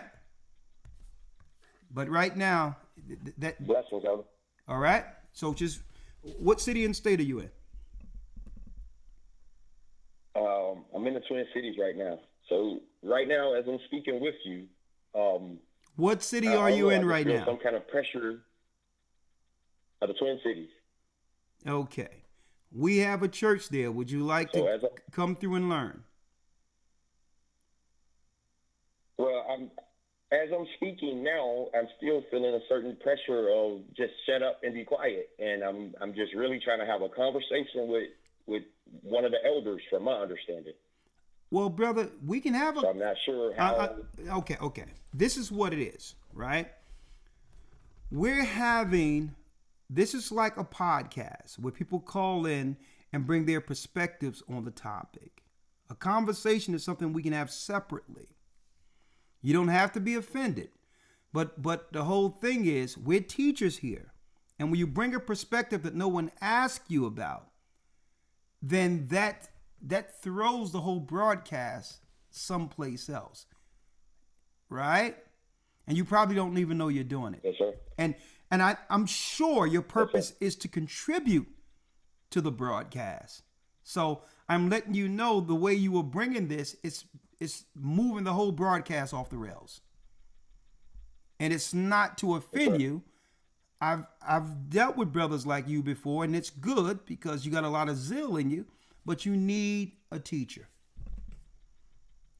I'm not. Can I just say one more thing before we? Sure. Before we finish this conversation, I just want to say it very clearly. My name is Yeshua. I am the one that is spoke of in that book we call the Bible. Okay. And I don't know how. I'm gonna show you, brother. I'm gonna show you how we pop this right now. Because this is how we pop that one right now. Okay. You are not Yeshua. Okay. Don't do that. You in the wrong lane, brother. The last thing you want to do is claim to be him. Okay. That's the last thing you want to do, my brother.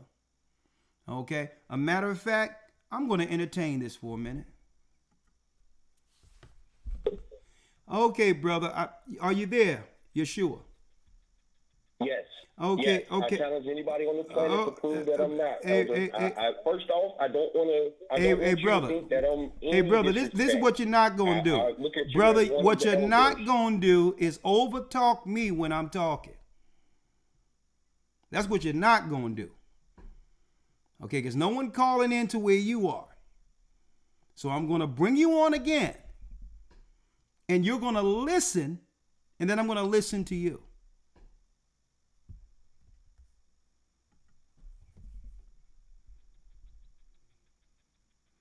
Okay, now are you ready to listen? Yes, Elder. Okay. When you say that you are Christ,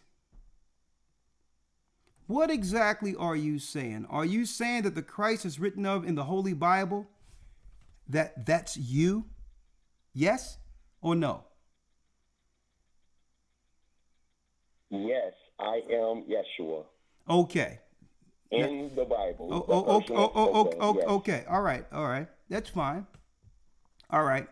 So, give me some insight on your interaction with the 12 disciples. 12 disciples or the 12 tribes? Come on, man. I ain't entertaining this. Good night, young man. I'm not. 323 area code. Lord, let me tell you. You get past 10 o'clock, boy. I'm going to tell you right now. Man, it's Wednesday night. The hookah lounges are open. I don't know what's going on. 323, say no. Just say no. 323 area code. Shalom.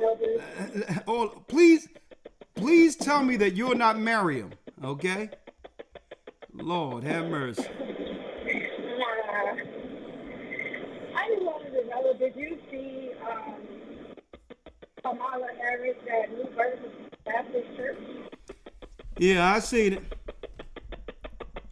Oh, I'm sorry. Wasn't that crazy? Oh, sister, Mika, I'm sorry. I gotta put you on hold. There's a lot of ticking and white noise, all types of stuff going behind there.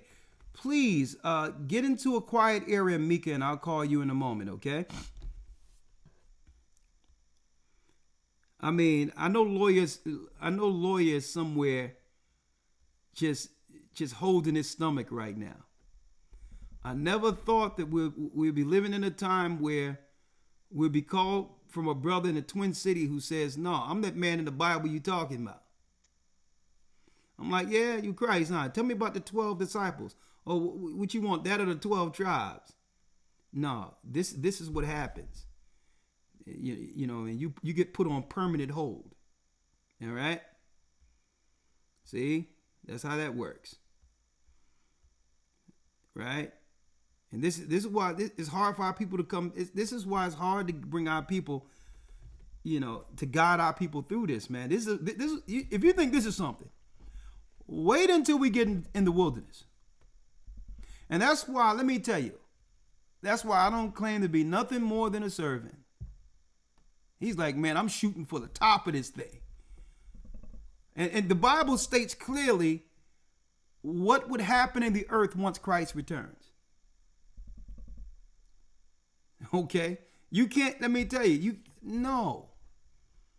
you can't be doing that. And, there's some requirements prophetically when it comes to that. Like, that means we're out of captivity when Christ returns. Stuff like that. We're placed back in Israel. Rome is destroyed by Christ. The 12 tribes are gathered. Come on, man. He's on the phone, man, picking at his navel, talking about, yeah, I'm Christ. No. We don't do that. 586 area code. Shalom, Elder. How are you? How you doing, brother Mark?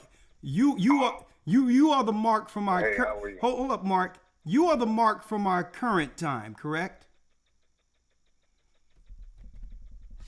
Current time, what you mean? I'm just being facetious. We just had a guy on, just said that he's Christ in the flesh here, so I was just being a little facetious. You brother Mark. Oh. you know. Next thing. Brother Mark. Okay. oh no, not like that. Yeah. You're the 2000. Question, but you're the 2024 version of Mark. You know, right? Next thing you know, we have a call from Luke next. Okay. Right. Yeah. I'm 2024 Mark. I want to see if I could jog your memory. I have a question, but I want to see if you remember who I am. I used to call you back in 2009, 2010.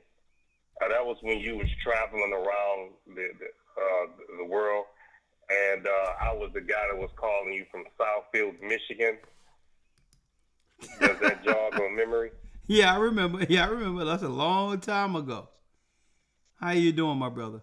That's a long time ago. Yeah. How you doing, bro? Well, I have a question, because this is a struggle for me. I don't want to end up in saying anything like that, but I've been seeking, and I actually spoke to you about this then, but I've been trying to seek the Most High for a wife and don't know why I have not received that yet.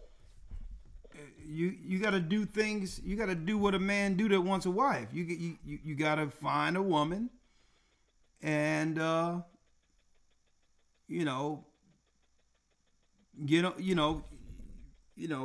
ask her for a hand in marriage and get on with life. What's the hang up?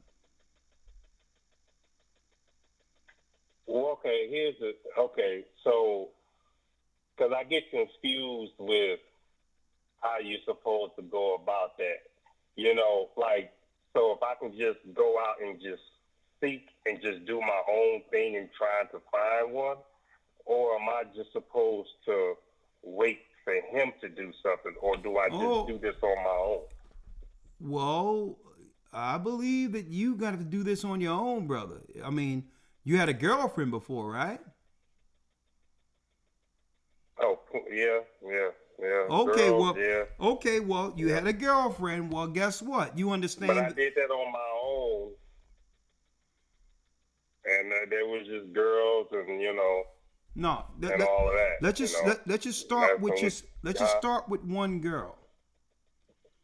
You understand? Okay. You understand the steps of engagement when it comes to dating, right? To actually have a girlfriend, right? Right. Yeah, just move that thing into the next phase. I hope you ain't sitting on your couch waiting for a rib to come up out of you next to you. Okay, so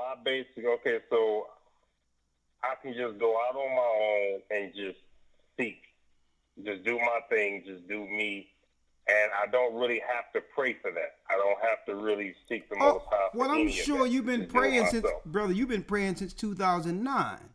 But how do you know if the prayer has been answered if when she's next to you, you sitting there, ain't saying anything to her? Let's flip this. Okay. What would be your example? All right. Let's flip it. What would be your example to know that the Most High have sent you a woman? What would you need to experience to know, okay, the Most High sent her to be my wife? Okay, well, here's two scenarios. You have Jacob that went out because his father told him he didn't want him to marry the women where he was at. So he went out, he seeked work, and he ended up finding Rachel and Leah. But now with Isaac, it was a little different. with Abraham, he sent the servant out. No. And I'm the at servant brother. said No. I want to keep it on you. I need you to give me an example, a real-time example. You go outside, you go to a store, you go to work, do whatever you do in your daily routine. What within that routine would show you that the person or girl you're interacting with or seeing out there, what does the Most High have to show you through this woman to know that that can possibly be your wife?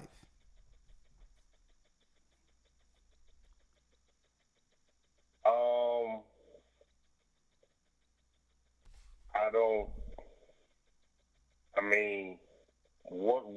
know.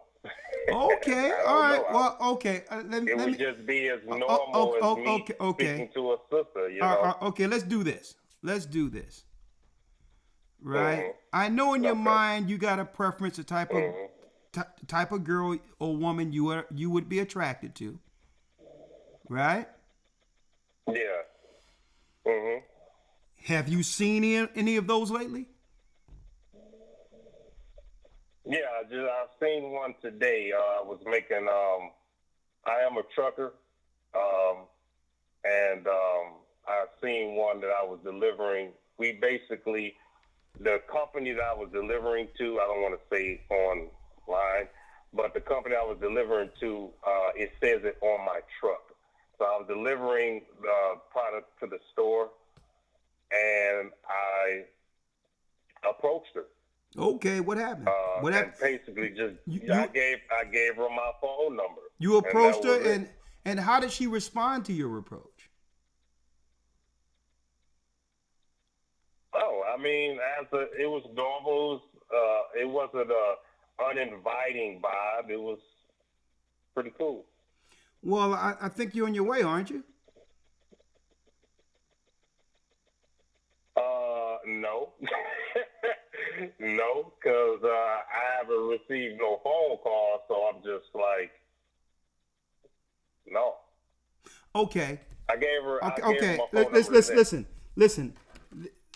I'm not flipping into Kevin Samuels tonight, right? May the Lord rest his soul. Okay. But let's put it this way, right? Right. Yes, sir. You can't be awkward. If you're attracted to the woman, you go to the young lady and say, "Excuse me. I just wanted to know, I mean, you seem attractive to me, whether or not you would like to go out and have, a cup of tea or something to drink." Okay, and what was your response? You invited her, for a cup of tea or, something to sit down with coffee or something. And what was the response? I gave her my phone number. I didn't do it like that. You know what I'm saying? That's kind of old school. That ain't how we do it now. But it is old school. I just was like, hey, my name is Mark, and I was like, I would like to take you out sometime. So okay, that's my nice. phone number. If you're interested, give me a call. Okay, well, the next time, brother, what you would probably want to do is, probably go to the sister and see if she'll give you her number, or you've been following us for a long time. There's a lot of single sisters in the church that is following the Most High. We have thousands upon thousands upon thousands of sisters, single sisters. So if you give the example of Rawchaa and Lawya, become a part of the body with no intentions involved in finding a wife. Don't come to the church to find a wife. You come into the church to actually be a part of the body and be guided by the Almighty. And I'm sure, how old are you? I'm 35. 35. Okay. There you go. 35. You're a young man. Come to the church, and I'm sure there'll be women there, good women who believe in the Bible that could be viable options. That's the only thing I would suggest. All right. Okay, another question. The woman that I spoke to, she was 23. What age do you think is age appropriate for my age? Well, listen, she's a grown woman. She's 23 years of age. All right. You know, find out what's going on with her and, you know, see if she, you know, is willing to walk virtuously as a daughter of Zion. Make sure that she's not messing around with someone. It's hard to find people out there that isn't. And I don't think I'm giving you any insight that any understanding that you don't know already. The only advice I can give you is to come into the church, because at least you understand that there's women who fear the Most High there, who are seeking men of like mind. I came to the body in Detroit with Elder Dale. Yeah. He's still there. I came here one time. Oh no, I can give you a number. I'll take down your number. Elder Dale is actually monitoring the comment section right now. I can take down your number and have Elder Dale talk to you. All right. But it seems That's fine. Seems like you kind of shy, huh? You one of those shy men. You say what? Seem like you can't. No, I'm not shy. You know, I see a beautiful sister. I'm going in. You know, this is the first time I saw her. So, you know, when I seen her, I went on in on her. She was a beautiful girl. I asked my man about her because he was like the store manager. I was like, hey, how old is she? He was like 23. I was like, she got any kids? And he was like, no, not that I think. I was like, you know of a dude? Like, did she go around, you know? He was like, I don't think so. So that's when I went in, you know. You went in. All right, my brother. Well, listen, I prayed it all work out for you. And I'm going to give Elder Dale your number. Have him call me. That's fine. Elder Dale. Hey, so this is what happens when you broadcast past 10:30, huh? Lord have mercy.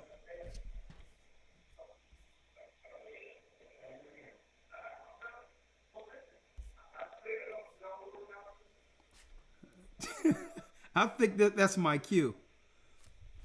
Brothers and sisters. All right, Elder Rawchaa, I believe that I'm hearing your microphone.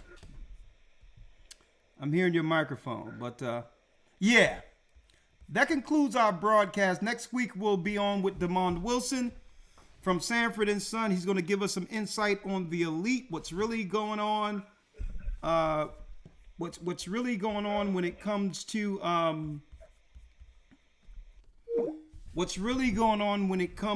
the elite, the connection between politicians and the entertainment business. What's really going on? And he's going to give us an update on his perspectives when it comes to the P. Diddy case and Kamala Harris next week. All right. Hey, listen. No more 11 o'clock broadcast for me, all right? No more 11 o'clock. Like, what's going on, Elder Rawchaa? I really want to kick it with this girl, but next thing you know, he be like, yo, Elder Rawchaa, write me a song for her. I can do that. And then we had a guy who called in tonight as a second coming of Christ. You know. That concludes our broadcast. Exposing the bloodline of the serpents. The serpent seed. Okay? The politicians, the Democrats, are of the devil. With that, I'm going to say shalom. May the Most High be with you. Stay prayed up, sin not, and keep in mind, the Most High is calling back Israel. Go to historytimes.org and be a part of the Hebrew Bible Academy as we dive into the fall of the last empire. Good night.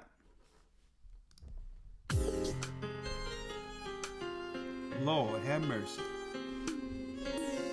Well, the children of Israel, and we're back. The east is where we're from. The 12 tribes of Israel. In 721 BC, the Assyrian king, he took us down, we fell. With a great escape, we went through the Euphrates. The Lord held the water still. To a land where no mankind dwelt, we went. The 12 tribes of Israel. So we be Manasseh, the Cubans, Ephraim from Puerto Rico, Naphtali from the Isles of Hawaii. The Lord is calling back Israel. Zebulun from Panama, Gad, the North American Indians, Simeon, the Dominicans, our highest gathering Israel. The Arabs and Africans told us at gunpoint. Together our wives and children then sold us. In the belly of these great ships we traveled in fear. By the rivers of Babylon we found our brothers here. Together us in Colombia, Reuben from Australia, Issachar, the Mexicans, our highest gathering Israel. Judah, the Negroes, Benjamin, the West Indians, Levi, the Haitians, our highest gathering.